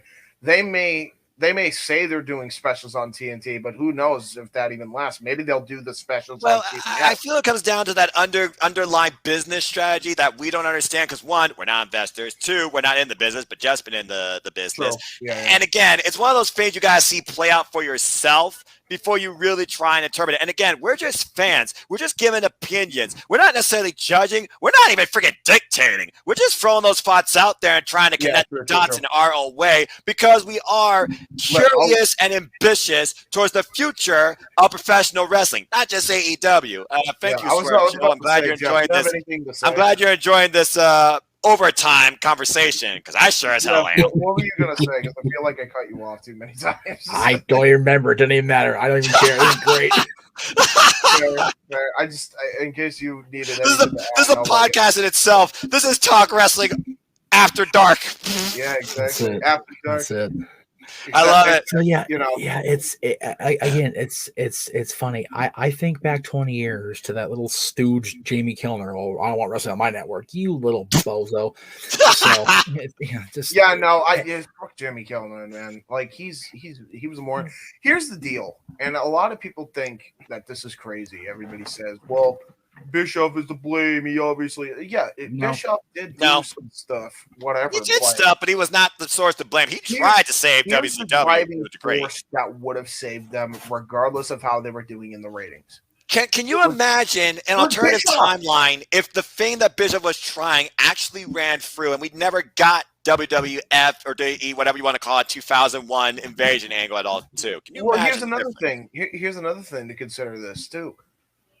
WCW as it would have survived as a standalone entity if they didn't try to run the Bischoff out because he was losing the ratings to Monday Night Raw and they were looking for any excuse after the Bill Watts incident to try to kill WCW, which is exactly what was happening even at the height of its popularity. At the end of the day, Bischoff did screw up a lot of major things when it comes to the ratings department, but the one constant that would have still kept that company alive, regardless of what the ratings would have been, was fucking Bischoff. He scored a deal with Kiss, which was huge for them at the time, even though they weren't as high as they were in popularity at that point. And then they fucking fire him, and then they bury the guy that they gave the gimmick to on the way out the door. They put a boot to Bischoff, then they put a boot to Dale Torborg, and then they basically put a boot to Kiss, and then Kiss was just like, fuck this. Go ahead, Jeff. So here's the bottom line on WCW. Yeah, Bischoff was the guy, but at the end of the day, WCW survived as long as it did because of one person, the head cheerleader, Ted Turner. Ted Turner has a say. WCW still exists now. Bottom line. Because Ted Turner said, as long as wrestling is on my network, it will stay on my network. The problem is, starting in 1995 and by 1998, it wasn't his network anymore. He lost control. His company anymore. The merger upon merger, he got that vice chairman little fluff title in that corner office. Yeah. And, Gerald Levin told him to go fuck himself. So, I mean, really. So I get it. I get it. So, I understand that. People shit on me whenever I bring this up, but it's my goddamn network's After Dark. I don't know. Give a damn right now. Yeah. Exactly. when Bischoff walked into that meeting in August '98, and there were 15 people in the room he had never seen before, and they all started to tell him how he was going to run his wrestling company, he knew then it was over. It was over. It was because over. You were having people that didn't know the business dictate your business strategy. It's one thing to dictate a business because, okay, you got a high business IQ and how, like maybe strategies, marketing, planning. But if you don't fully encompass and understand the theme of your business, what you're trying to push forward, like Tony Khan's doing with pro wrestling, and by gum, his family owns a freaking football team for Pete's sake, then yeah, you pretty much hit the nail on the head. You already got the nail in the coffin. So the thing with it's like when there is no chance to succeed. We've talked about this last year or so with the advent of mental health, particularly men's mental health, and how it's become much more prominently aware. When you can't succeed, you don't give a shit. You just give up. So, you throw the flag in. You just go along with it and see how long you keep going down Bischoff that spent that rabbit last hole. 13 months just doing whatever he felt he could do. Because here's a great example. Jericho handed him a program with Goldberg on a platter. He didn't even mess with Bill for the first 2 months of that. He brought out the Goldberg imposters. He was ragging him. The minute somebody else besides Bischoff or Hogan got in Goldberg's ear, all of a sudden it's vetoed. And again, I'm not again, this isn't a Hogan bashing. It's going to sound like it. Coming from me, it's going to sound weird, but Jericho in his first book talks about this Goldberg thing. He and Goldberg had it worked out great. Bischoff, so Goldberg is, I'm not doing this now. Goldberg and Jericho go to Bischoff. Bischoff tells Jericho to go to Hogan. Who's the boss here? I would think it would be Bischoff. So they go to Terry. Terry goes, I don't have a problem with it. Why are you asking me? Like, yeah, because Terry's fucking liars. Because Terry find out because he's a bullshitter. He's the biggest corny trash ever. And calm down, James. Calm down. Watch your blood pressure. Don't need you having a cornet moment. Continue, Jeff. The thing is, Terry's business, and even in the back of his mind, Goldberg had already beaten him, and the rematch was coming. But Jericho having this little thing with Goldberg to get himself TV time and everything is not going to hurt either of them. But people kept getting in Bill's ear. Again, I am not Bill's biggest fan. There are reasons for that go into a whole other podcast of itself.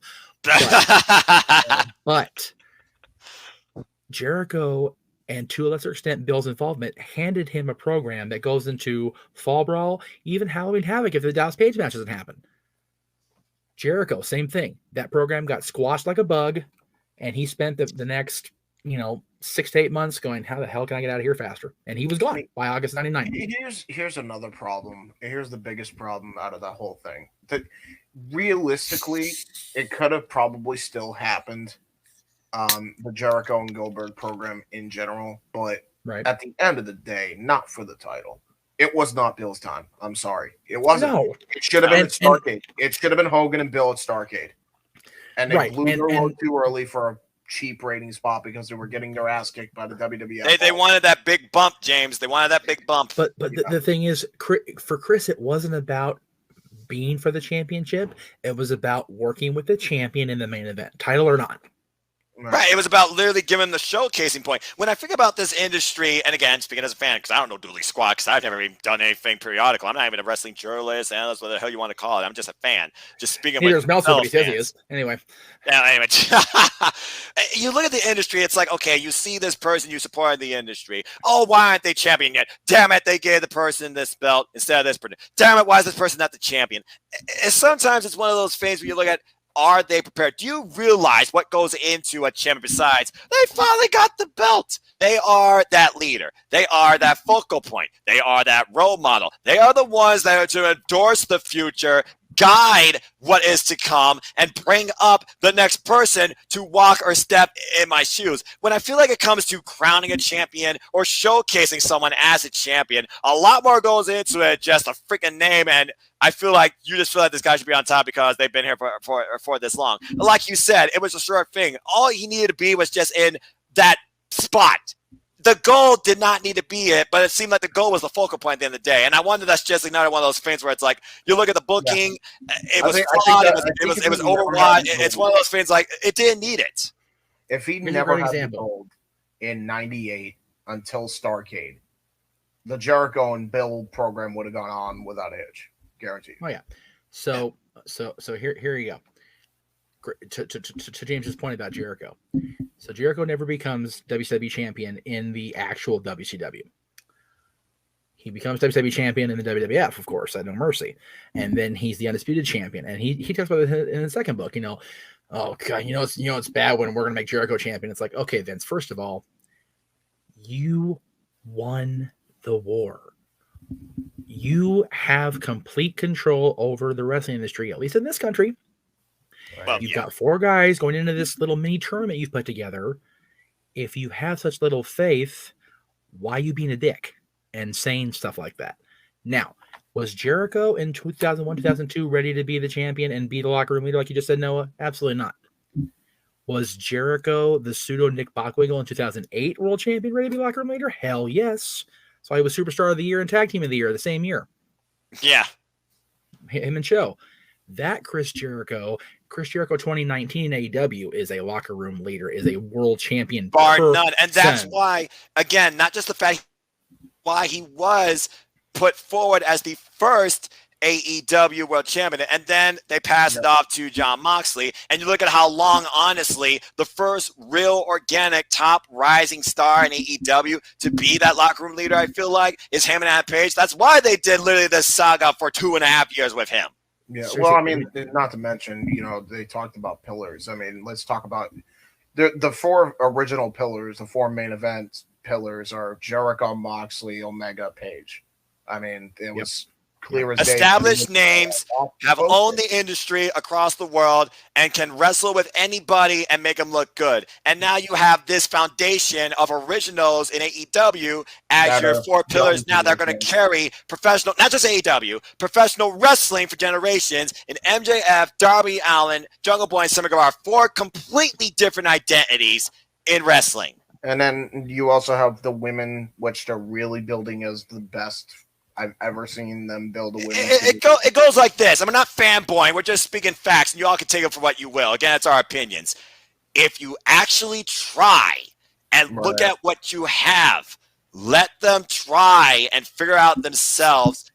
Give your key points. See what happens. You build something special, organic, and original that will reach out for generations to come. And that's why AEW right now is doing so well. That's why Impact Wrestling has always been a foundation with their Knockouts division and their X division, for example. So, Noah and James. James, I know you're very anti-WWE, but bear with me here. Go ahead. Take away all the WWE, whatever out of your head for just all that bullcrap. Yeah, go ahead. I don't believe in that bullcrap. Don't follow it. I don't even tweet it. Continue, Jeff. Who was the last WWE / Universal / World Heavyweight Champion that you were honestly invested in the last, let's say, 20 years? I'm sorry, last 10. Oh, man. Okay, last 10. That goes on. That would be Punk. It has to be Punk. It's the only one.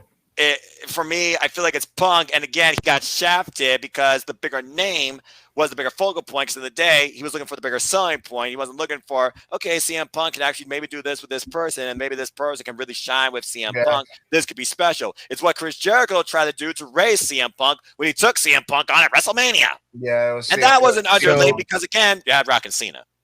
So you exactly said what I was going to say as far as the first name I was going to say was going to be CM Punk. Do you know why? Because his Summer of Punk version 2, because the Ring of Honor one was so good.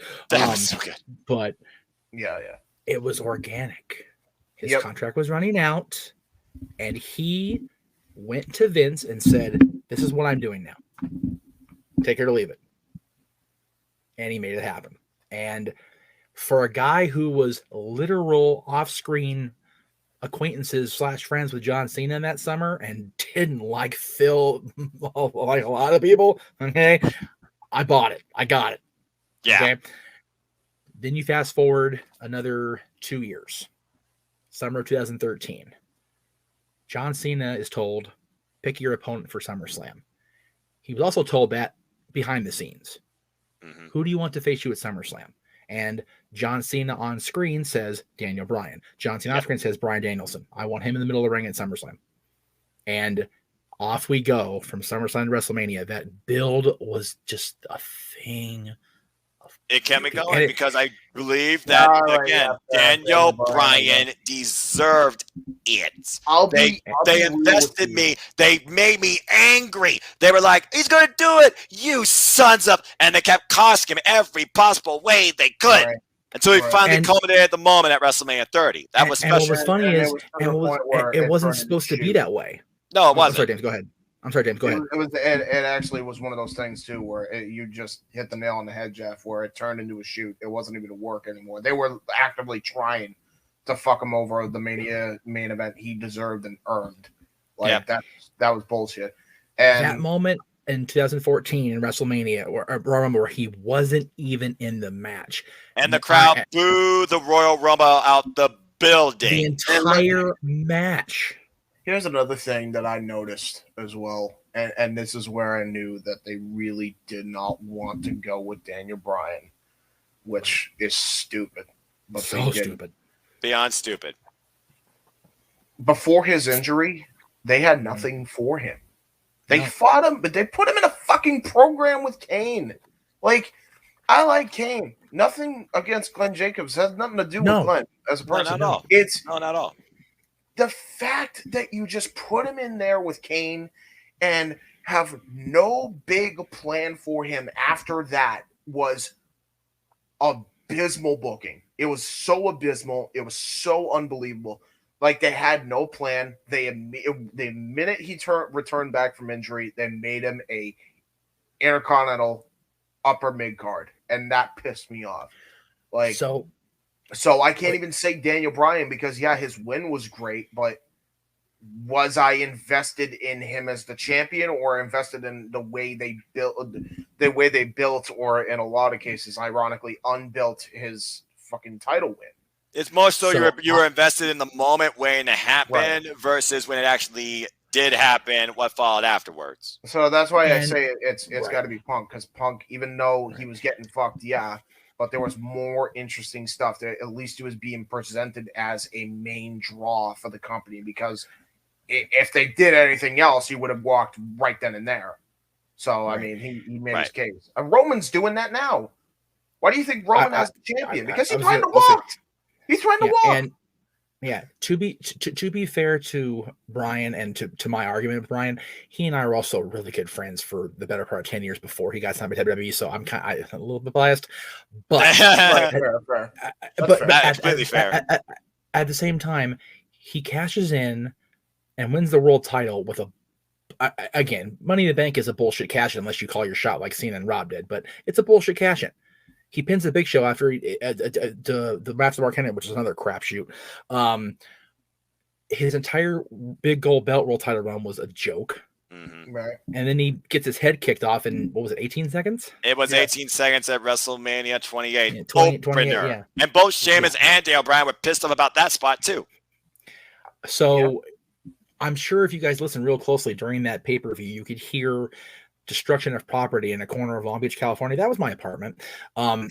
Just seeing my friend finally become a WWE World Champion, and then just the booking with the whole getting more aggressive and being violent with AJ, that's so not Bryan Danielson. Oh my God. And then the loss, the way, and then his descent into madness and the yes, no thing. And like you said, James, the thing with Kane, I can even get behind it if, like you said, it was going somewhere. You notice that team lost the titles. They broke up. What was his next program? John Cena, because John Cena made it so. That was it. And that's there it is right there. Well, it's also the fact that John Cena actually tried and dictate that a little bit, too. It's more so his input, not what Vince wanted. Yeah. When Vince actually gets what he wants, it's a whole different story. Again, John Cena still says to this day, one of the biggest mistakes I ever made was burying the Nexus. Yeah. And again, when John Cena himself buries the Super Cena over Nexus, it's like he gets it. People shit on John. It's like, it's not John's fault. He's just doing what he's told.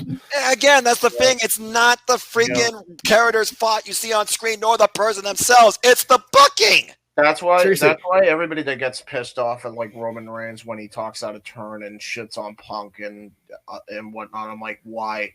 You guys know that he's literally sent out like a, pardon the pun, but the big dog and goes on the attack. That's what he does. He's being told what to do. And unfortunately for the CM Punk lovers / WWE haters, he's absolutely right in what he's saying. Punk. That's the thing too, and people can't accept that because again, he literally went through it. Yeah, Punk went to Vince, said, "Here's my next TV. Here's what I'm doing," and they got into the championship, and it was like, "Okay, now what, dude?" And Punk again, I'm trying very hard to give Punk credit because he deserves it. Punk let them take that out of his hands. Granted, he did great things in that 434 days, but to the credit of the current writers of WBTV, how many pay-per-views did he main event in that 434 days? I'm not talking last match even. Either opener as a main event, like WrestleMania did at the time, or last match. Dylan and I counted it the other day. We were in this room talking before he went to school. Roman has had more pay-per-view main events as the champion in this last 13 months than Punk did his entire 2 reigns as WWE champion. And the reason why, and here's another thing, if it was a different scenario and they still had John Cena at his peak and he wasn't doing Hollywood right now, right, Roman would be fucking bumped to the semi-main. Easily. It wouldn't have mattered. The thing about it is, Vince has no one else right now. He doesn't, and he's trying to get somebody else, and that person's The Rock. Exactly. He has nobody else. So he legitimately, that's it. That's all you got. Because Vince does not want to try and use or build anyone new. He wants to keep relying on the past. He refuses to adapt and evolve and grow. If it wasn't for the fact that Roman Reigns is freaking related to the Nolly family, you really think Roman would be in this spot? And another thing, too, Roman's right. Oh, they have more ratings. Cool. First off, you're on network television. That doesn't surprise me anyway. Yeah, no, me neither. Even if that wasn't the case, right? Okay, you have bigger ratings than a show that hasn't even been around that long, that Punk himself showed up in and everybody expected. And I was one of the people that said not to expect it.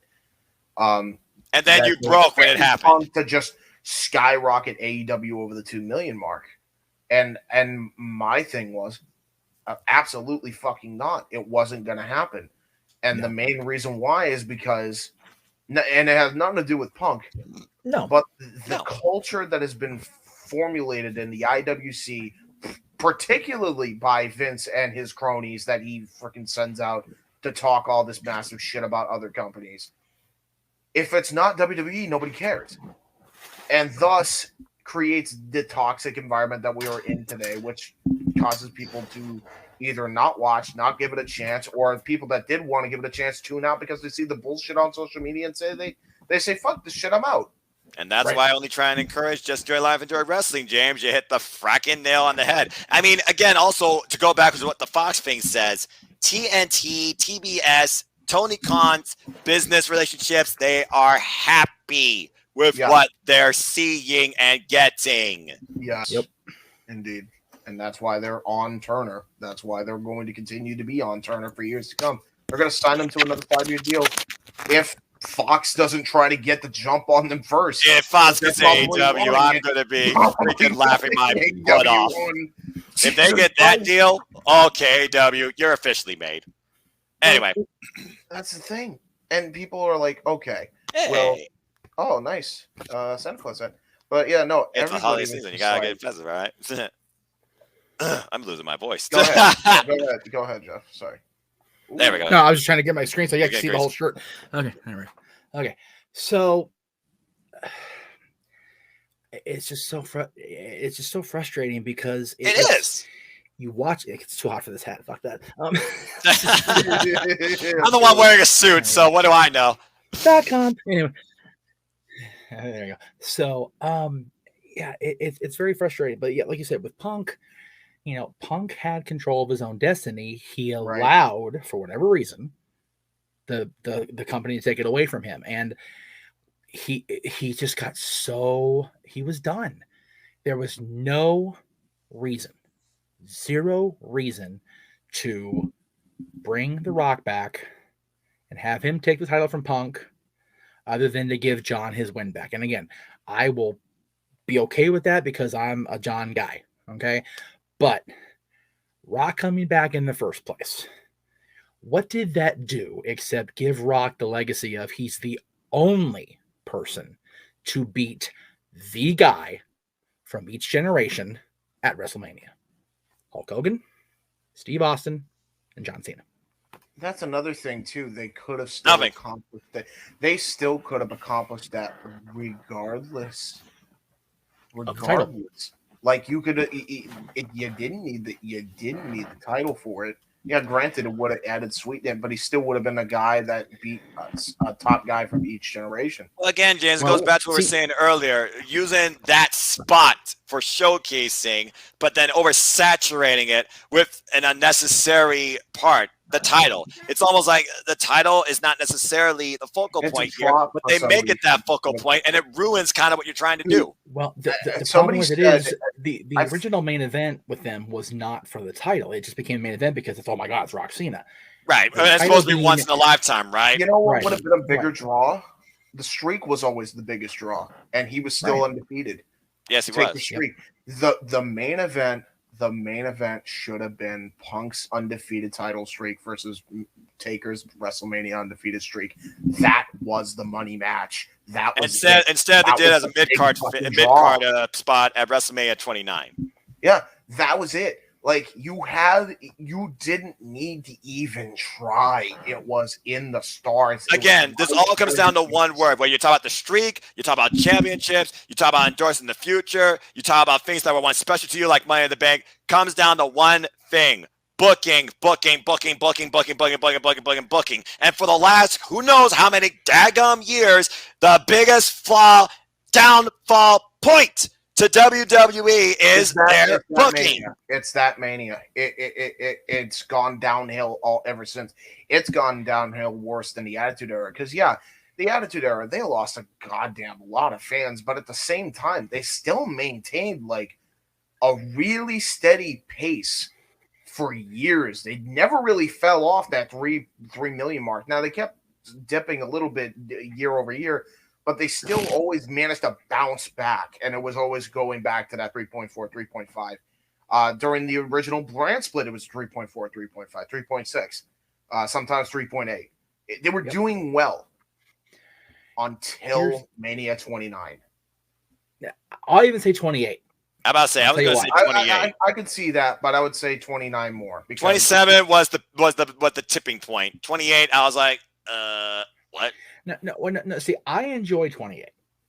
I didn't enjoy the layout of the card, but I enjoyed the matches themselves. Okay, that I will agree with, because again, end of an era, Undertaker, Shawn Michaels, Triple H, that was my match. But there's it is right there. End of an era. That was 9 years ago. Yep. He finally stepped aside a year ago tomorrow. And yet he's already on the marquee for next year's WrestleMania in the American Badass gimmick. But you know what? Hey, if they're going to be in Texas and they're doing a Hall of Fame, put the sumbitch in. I mean, for real. That's the only reason. That's the only reason that would make sense. That's the only reason.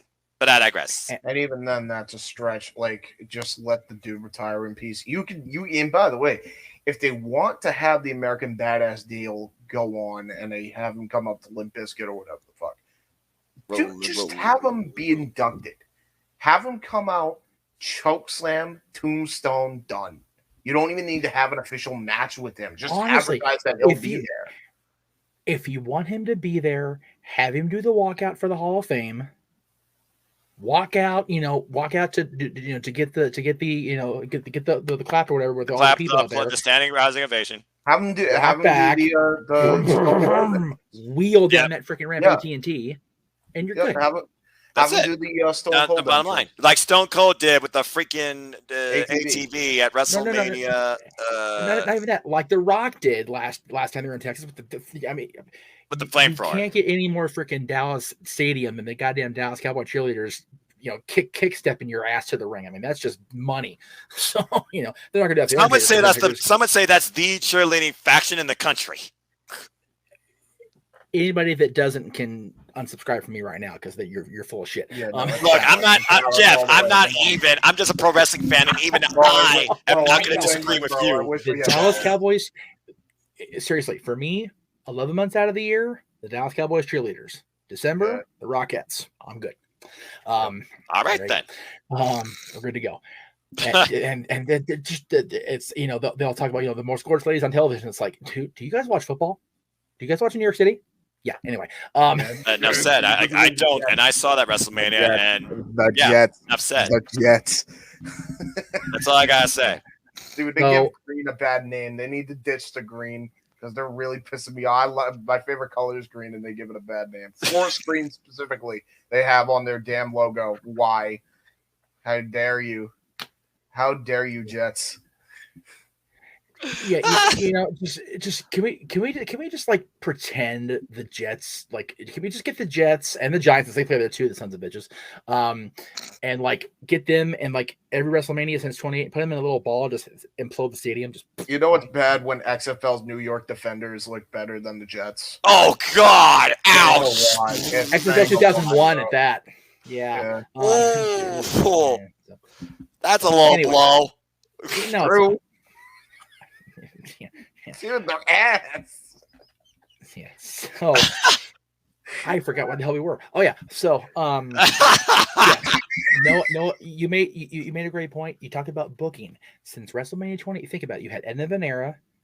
You should have never seen any of those three guys in the ring again. I was expecting they were done after that. Absolutely fair. Ever. But if they were going to bring one of them back, I could see Taker, and it should have been against Punk. The only reason Taker made sense is because Taker was still undefeated at the time. The one precious thing in that WrestleMania just set up alone was the streak. Because Punk couldn't challenge for the championship, he wanted the next best thing. Yes, exactly. Just like Brock the following year. I think when you think about it, when you think about it, Paul Heyman's guy had the same story 2 years in a row. True. Here's another thing too that I didn't even think about too, because they were doing the Hall of Pain gimmick again, rerunning that back in 2013. Right. This is the easiest way they could have gone back to the timeline. Give Punk his main event with Taker, have Taker win the belt the next night on WrestleMania, have Mark Henry come in, challenge him, Taker accepts, and he beats him. And then have Cena get the belt from Henry, and then we're right back into the timeline. You know, there you go. Yeah, you mentioned 2011 and the booking, the way it went down, and then being so downhill. Think about before Punk started the program with John. Who did John main event in June? Do you guys remember? Oh fuck! Exactly. Truth. Yeah. Truth. At Capital Punishment. Oh God. That was the storyline that sent Ron on the little Jimmy Brigade that he's now made freaking bank on, so I'm not going to shit on him for it. Right? Yeah, me neither. I don't know how R-Truth has just become a mainstay for as long as he has. And this is a former like NWA or TNA like World Heavyweight Champion we're talking about. That's the thing that aggravates me. It's like I understand why he's doing it. At the same time, I wish he'd just be done with it someday. Because he's made it his own at this point. He's become content with it. He's made it his own. You know what? He does it, James, because he's having fun. Ron is one of the most real people. I remember I've been doing this like I'm some old pro or whatever. I've been doing this shit for 20 years. Ron's one of the most real people we ever had on the show, that we ever met at the shows and at the live shows or whatever. Ron is Ron. He is who he is. He is who he's always been. And that's what employers, Jeff Jarrett, Dixie Carter, Vince McMahon, Triple H, whoever, like about him. He doesn't bullshit. He tells it like it is. If he doesn't like what he's doing, he don't go to work. Okay, I'll go do my rap thing. I'll go do my whatever. Okay. You want me to come to work and be an idiot 24/7? Cool. I got you, bro. If not, whatever. There you go. No, yeah, that's fair. I don't know. And it's gonna sound really cliche. He's got the whole RVD like stoner. It's like whatever. Like okay, so that's fine, man. Let's just it's whatever. And shout out to you again, the newlyweds. Anyway, yeah, I don't know. I just wish that they actually put something on Truth, like a world title, even if it was just. But the thing is, James, if they were ever gonna do it, it would have been with John 10 years ago. But they didn't need to devolve him into this stupid gimmick. No. Yeah, they only did it because Vince found it so entertaining that it just stuck. Well, again, it's perspective. And to be fair, the original evolution of the character where he was dark and mad and just this, angry black. And it was like, I get it. It's all good. It was still funny. It was still funny too, but it was also dark. Yeah, but it wasn't Ron. Really good. It wasn't him though. Again, James, we talked about it earlier. It didn't come across as organic. It was forced. Because, seriously, when we saw K Crush come out of Memphis and become K Quick, that was straight up Ron, man. He only didn't go any further because Road Doggy Dog done got himself fired. I mean, that's really what happened. And Ron was, he became hardcore champion. I can count on one hand the number of times I remember seeing him on TV during the invasion. And you know when they were? Every single time they had one of those little TED Talks at the tables. True. That's it. Like he didn't. I don't remember him working a single program or any like sort of significant anything during that period between April and November. Well, again, a lot of the last 10 years when it comes to what you've seen in that particular product almost goes as a blur. I remember more about TNA's Immortal era than I do WWE's last decade. Oh, God. Yeah. And I wish I could forget that. And again, that is the one thing you will get me to shit on Hogan about. I will, because it was just so, there was no, everything that Bischoff as executive producer and Hogan as on-air authority figure did just completely un-TNA'd TNA. Exactly. It was the worst era. And that's just the bottom line. The only thing that wasn't un-TNA'd and actually added an element of coolness to it was, what was the thing that Bischoff, what was it called? What was it? TNA Reaction, right? Something like that. I know what you're talking about. It was like an after show that was better than the main TNA show, and it's because they did right. It was like a countdown show. That AEW does now. It was really good. I liked the concept of gut check, but they made it too kayfabe and not enough reality. I was like, okay. Well, again, it's one of those things. Can I buy into this? It's like, no, you know I can't. I'll tell you exactly why. Because look at what happened with Ric Flair. Well, no, but you know what? With gut check, the two big names I can think of that came out of gut check, Joey Ryan, who is now a pariah, and the groundswell that got behind Adam Pearce going on gut check. But by that point, Adam was already on his way out physically. Yeah, but I was saying, so it was like, what did it garner? It garnered nothing. I mean, and honestly, gut check for me, the memory is getting blocked by Taz because of gut check. So he was a judge. What about Silva? We forget about Alex Silva. Wasn't even supposed to win the damn thing, and he did anyway. Yeah, it's like he did. Yeah. I mean, you look at that. They tried something different with the Impact Grand Championship. That was like 3-minute long matches with a panel of judges. Even that at times didn't come across organically. That was dumb. No. Okay. So you know what? By the way, I need to air a retraction right here and now. I crapped on the concept of the Digital Media Championship. What was it? I was wrong. 100% wrong. Okay, because they us wrong, and I say that because like I was thinking like everything's digital. Like why do we need to? And I thought, okay, no, it's only on the app. It's only on the non-access TV shows. Got it. See, that makes sense. It actually conveys towards what it being, and it's for anybody. Yeah. But you know, it's funny. Here's how short-term memory has been a bitch to wrestling fans. I completely forgot when Tessa became champion that one of her first challengers was Taya for the world championship. Yeah, for the world title. Yep. I forgot that was a thing. Yeah, because I remember she literally faced Taya Valkyrie for the title at one point and lost. Yeah.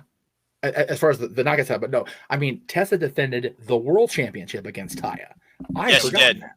Yep, that was great. Because we've been so programmed to, Tessa's this evil person, and Taya's a WWE reject. Now it's like, dude, shut the fuck up here, quiet you. It's like desensitizing your brain towards what's actually happening. It's funny too, by the way, because I say that she's not an awful person. She did a dumb thing. Like we all make mistakes, number one. But Tessa, this is what aggravates me to no end. People freak the hell out, but like nobody is reporting. Not one news source is reporting that. Or I think NoDQ might have actually. Now that I think about it, NoDQ, Ringside News. No, don't trust Ringside though, man. That's just that one right there. And I think Fightful did. Fightful might have. Okay, Fightful is a big Fightful I name. get with. Fightful's okay to a degree. This pissed me off to no end. Fucking La Rosa Negra, the person in question that got that thing said about her, or whatever the issue was between the two, literally said on Twitter, "Guys, we already handled this like way back then. Like, why are we bringing it out now?" Like, the minute she said that, I'm like, "Are you kidding me with this?" People cannot freaking move on from something that happened. Even in reality, it already has been put to rest. Right. So, and we don't even need to know it. It's like you're damned if you do, you're damned if you don't. Catch-22. Right. Okay, I need to know this. Okay, I know this now. I don't believe this. It's like, perception. Whose perception matters at the end of the day besides the people involved in the conflicts? Exactly. Anyway, and Jeff, that's their damn business if they want to share if they have any updates on it. Jeff, you were saying, sorry. No, you're good. You're good, guys. It's fine.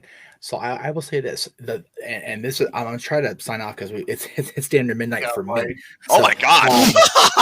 So 3 a.m. here. Oh wow! This is what happens when I talk wrestling. No pun intended. Oh yeah, pun I intended. love it. It's great. Jeff, So go ahead. I love this.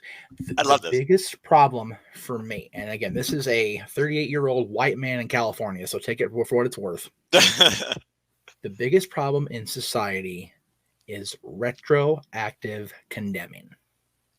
Yep.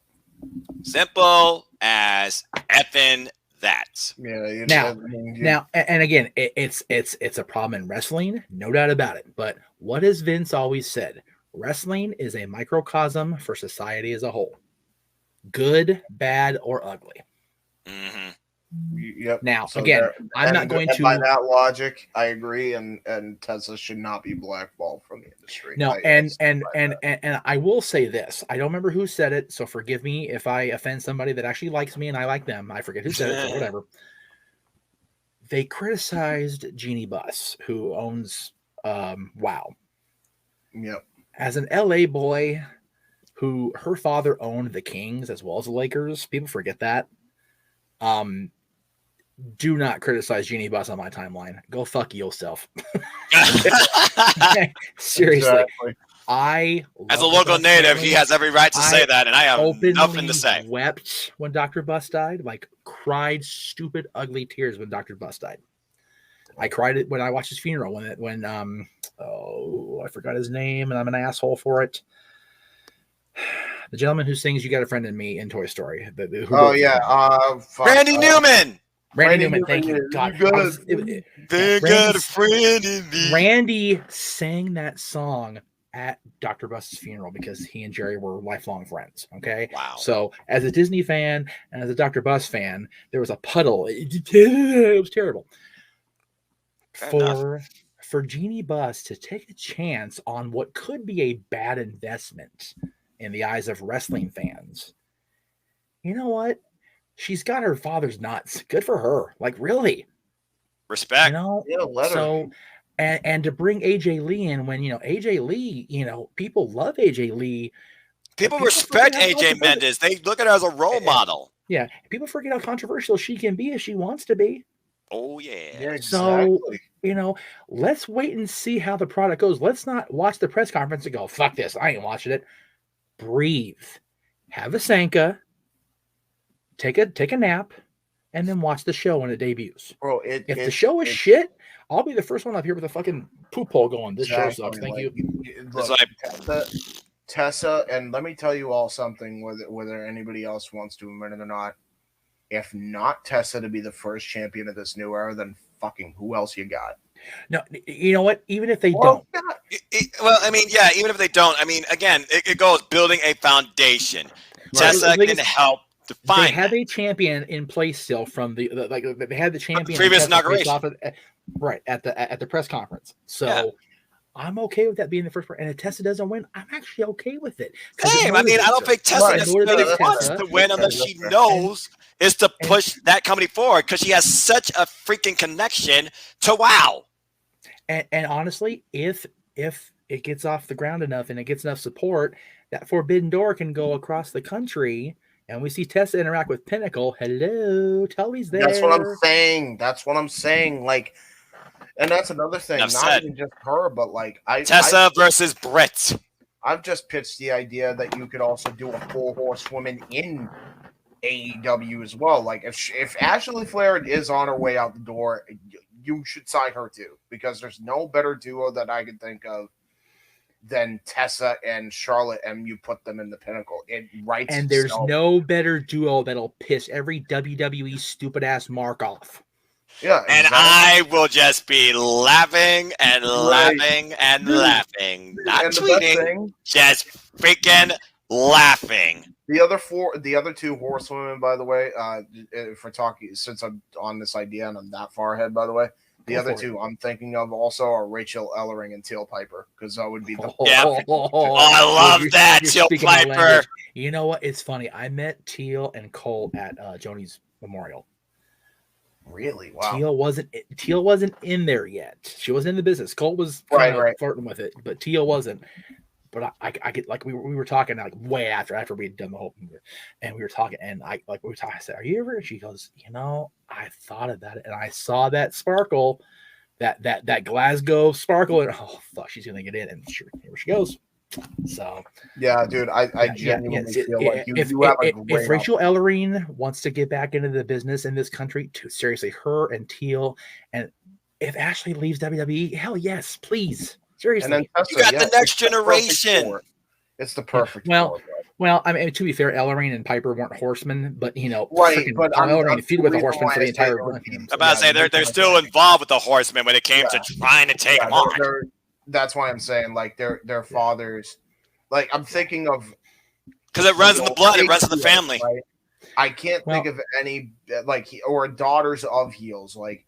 When I think of Rachel Ellering, I think of Paul Ellering, who managed the Road Warriors and the biggest. Right, but Rachel Ellering is the farthest famed from a heel right now. You got pro wrestling. She is the queen of strong smile. She's with Jordan Grace in Impact Wrestling. Yeah, but that's only going to last so long. I really do feel like Rachel Ellering is better as a heel, and I've seen her work as a heel. There's only so far you'll go with a pretty smile before you go, I'd like some titles, please. Yeah, exactly. Again, this business is about checks and championships. I do get that. Exactly. It's like my teeth are really pretty, but they look a lot better with gold going on from my waist. Just don't. Well, I keep saying it. I keep saying Rachel Ellering definitely can be the Knockouts champion. I want her to contend for the title at some point. Dude, it's easy. It's really easy to do. All you have to do if you bring Ashley and Tessa in, have either one win the TBS title and the AEW Women's World title, and then have the other two win the Knockouts tag titles. There you go. They all have championships. It's perfect. Yeah, because I will say this. I will say the one thing I don't want AEW to pull trigger on: do not institute women's tag titles. Do not do that. No, they don't need it. They don't need it. You don't need it. And I will say this as I sign up for the fourth time. I think just under the 6-hour mark. Look, I love that Mickey and it got renamed the Knockouts World Championship. That makes my day. I'm very happy they did that. Yeah. There is such significance with that simple 5-letter word that I don't think wrestling fans or people can truly comprehend or understand unless you know. Champion. You know how far this title can go in professional wrestling. Truth. Do you know the last WWF champion that was announced as either the world heavyweight or the heavyweight champion, not just WWF champion? World. It was Hogan. Oh, it was Hogan? Yeah, because when Savage won, it was for the Undisputed Heavyweight Championship, but it evolved right away. It's like, how do you not call you? I'm sorry. To be fair, they had it the 2016 extension era, they called it the WWE World Championship because when they brought the belts together. But even still, Vince seems so opposed to having their guys be a world champion. Like when they talk about title issues, like, oh, he was a former world champion. It's like, why don't you? Even when The Rock and Austin held the belt, really? They were. It was the World Wrestling Federation Championship. And it's like, how do you not have your guy? I'm the champion of the whole damn planet. You're the champion. You're the champion of the industry across this entire freaking planet. And what's so dumb is it's like, okay, so Roman's Universal Champion, is he going to defend the belt on Mars in January or over on Uranus? Or he's already up somebody else's Uranus. That's the whole story. I mean, well, Universal Champion. He could go beyond the Milky. He could go beyond the Milky Way galaxy and show up in a weird universe on Star Trek. He conquered. What if he's the Universal Champion? So does that mean just this universe, or are we going to have a galactical championship now? He'll be the champion of the Galactic Alliance. He'll go to Buzz Lightyear. He'll go take out Star Command. Then he'll go to Star Trek. He'll take out that. Yeah, I went there. And then he'll go to Star Wars, take out the Millennium Falcon. No, I got it. Okay. Wait, go ahead. So Disney's going to buy WWE, right? That's what we were saying, right? And Roman Reigns is on freaking Boba Fett's station, and here we go. Here we go. No, dude, he's gonna freaking imagine too the promo. I am not only am I since I'm the Galactic Champion, not only did I conquer this galaxy, but I conquered Andromeda. Wow. And then you got Palpatine trying to do a promo battle with Paul Heyman. Oh, yeah. Freaking Paul walks out there. Something. Dark side tribal. Darth Vader.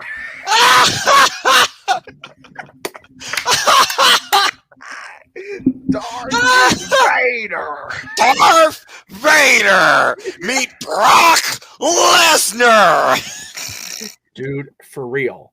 Like, the guy in the suit in the 70s, I want to see him wrestle with Brock. That'd be a hell of a fight. That'd be hilarious, man. Oh, God. NoDQ&AV coming back? Put him against RoboCop. Yeah, call pager. Hey, you know, Aaron, 3:00 CW. Let's go, make it happen. Yeah, there you go. Work on that. Get James, your executive producer. He'll hook you up. Yeah, I got you your roster already ready to go. Jesus. Probably. I have no idea. Can you imagine if Disney actually buys WWE? What kind of interactions we will have? It'll just be the weirdest thing in the history of the universe. Yeah. We were talking about this on my podcast, the ATW View, and someone made the joke: Mickey Mouse will get confronted by a freaking Miz, and the Miz will try and kick Mickey Mouse's ass, only be saved by like Damian Priest. No, he'll be saved. No, he'll be saved by Sora from Kingdom Hearts. No, I'll tell you this: if Miz tries to kick Mickey Mouse, says Mickey be saved by me, I'll kick Miz's ass my damn self. I'm friends with Mike.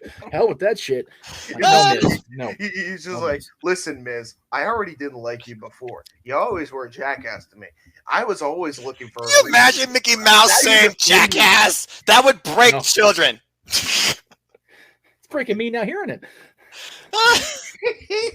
Can you imagine too? No, seriously, they probably would focus on the superhero aspect because, again, 70 said they want to be the cinematic, bigger than the cinematic Marvel universe, and I'm like, yeah. You know what's so that ain't happening. This whole thing is, like, I know Noah's not drunk or stoned. I've only had ginger ale. James might be stoned. But the fact that we're having this conversation at 3:00 in the morning about Mickey Mouse taking over WWE, what the hell are we doing? This is weird shit. We need to cut this thing off. I'm good. I'm going to take my headset off in 15 seconds. Close it out, Jeff. I think we've gone on long enough. So, not to bring everybody down, but we will be back later tonight now because it's midnight for me now. If y'all want to watch us be hilarious over Survivor Series, which we're gonna have to do something to save that damn show if Rod doesn't show up. So probably more. Yeah, that's for damn sure. So, but that's if I show up, sleep, I'm not sleeping, pass out my bed, pull the Mountain Dew. Right. This man has church in 3 hours, and he's sitting here talking this shit with us. He's crazy. Anyway, I have nothing to do, but still, I love it. I want to play NASCAR Thunder at least. Daytona. Now that's my racing game. I'm old school. Hey, Daytona is only a couple months away, baby. February is not too far off. Well, I'm talking about the video game. I can't watch that because I will fall asleep. I still wish that they would do the end road course for Daytona. That would be great. Right? But you know what? It's one of those things where it's like Daytona's so, and again, I'm saying this like a freaking on a pedestal or whatever. Daytona's one of those iconic tracks where if you do anything but the old, the hardcore NASCAR fans are like, what the fuck are you doing, man? Give me a break. Exactly. So, yeah, but like this is a simple way around that. Just have the road course on the next weekend after the original race. There, done. And they've talked about that. You remember this guy grew up on a road course because the Indy cars have run Long Beach for years out here. So, I can only imagine. I love it. Watch it's crazy. But dude, this is all they gotta do. Just copy the formula of NASCAR Thunder 2004. You're done. There, done. Just take every track, put it there, rearrange. Okay, now you open up a new business venture. There's gonna be negotiations. There's gonna be trademarks. You open up a can of worms there. All right, you gotta go down the list. That's longer than the list of Jericho to make that thing happen. Probably, yeah. Oh, I saw that book, by the way. Good Lord. It's huge. Anyway. All right. Sorry. On that note, thank you both. It's been a blast. Like, I enjoyed listening to you guys call the shows. And it's one of those things where I would challenge them to follow it, but they're not gonna, because we had AW last weekend, which was a great show and a fun time. Damn good pay-per-view. And tonight was great. So I love tonight. Let's see, it's midnight. I'm gonna get up about 11 o'clock, maybe 10 to get my pictures developed because goddamn, I want my China picture. And then I'll come here and put my network hat on and my WWE shirt on. It's a Survivor Series where you must win to survive, and you can chat with us because we're battle of brand supremacy. Damn it! Win to survive. I love that. Drew McIntyre carries Raw for freaking 18 months, and then you're gonna pick on SmackDown on social media. I'm gonna what the hell is this? You know what? I have a big question. Is Keith Lee on this year's Survivor Series? No, right? I don't care. Is NXT 1.5 on? Yeah, I don't care. No, I don't care either. Survivor Series 2019, you hit the absolute peak of perfection, and then. That's it. Actually, 18 was pretty good. 18 was good because we saw it live air tonight. But if you remember, I said at that show when you said that it's a different aspect, right? No, but no, I said to Aaron, right? He was sitting on this side of me. I looked at him. I said when Charlotte beat the shit out of Ronda and her hometown booed her, I looked at right there. I said, she's gone by Mania, and I hate to be Nostradamus up in this bitch. You called it. Hey, by the way, what's so funny is Shayna's probably next. And the minute Shayna goes and jumps ship, you can see Ronda and AEW. Guaranteed. Well, what's funny is Nostradamus pick right there. Ronda left, and Marina and Jessamine got released as part of this 81 people bloodletting this year. Yep, and one's on the Indies. One is now a mother. Congratulations on her farm. The other one is doing her own gaming content. Which I'm somehow subscribed to. I don't remember subscribing to Ronda on Facebook, but I see her stuff. It's like, oh, there's Ronda. Oh, she's gaming. Did I push that button?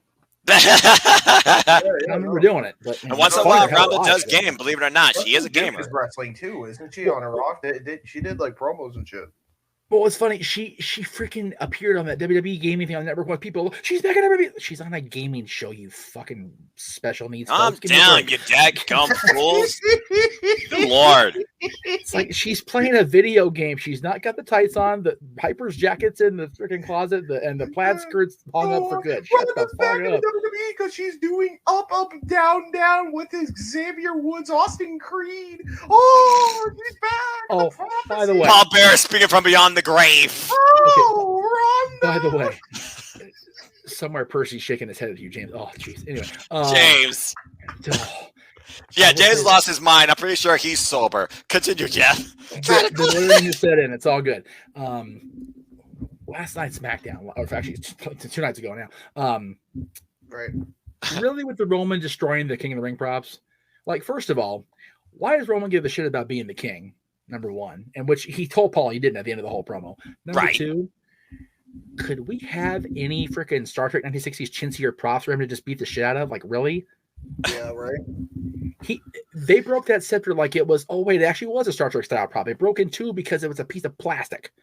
Right, we can't have anything. We can't have any authentic you know, Did authenticity. they like call Brother Love and go, "Hey, can we get the freaking Hasbro style king crown from Randy Savage to use for King Woods?" Okay, cool, thanks.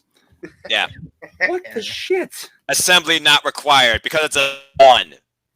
It's a one piece. You remember when the scepter actually was a real weapon people used to actually gain the advantage, like King Booker did on several occasions? Warrior remembers. Well, he would if he was still here, but Warrior remembers from 91 Royal Rumble. There you go. By the Macho King. The fact that led to Sergeant Slaughter becoming champion, just I think back and I go, that wasn't the worst part of that, sadly. I know, right? The worst part was Warrior was champion in the first place. And anyway, the thing, I learned that looking back on the network and talking with people like you, because again, I was born in 92. And as my spine curves and my hair grays more, we're going to sign out for the night. Jesus, fucking babies. Anyway, thank you both so much. Thank you for the 5 that are still here watching. You know the shot went to bed. They're thinking of the not even watching. Like, can you please stop talking? I want to go to bed myself, and I'm trying to, but I hear this conversation. I'm like, okay, what's the next thing they're going to randomly talk about? The next reference. Tune in next time when we'll talk about Cartoon Network Golden Era from the 90s. Put a 1 in the chat if you're still up at this time of day. To be fair, this is global, so I mean, you know. That's it. For Noah, for James, I am Space Ghost. This is Coast to Coast. We'll see you tomorrow night for the Survivor Series. Good night, everybody.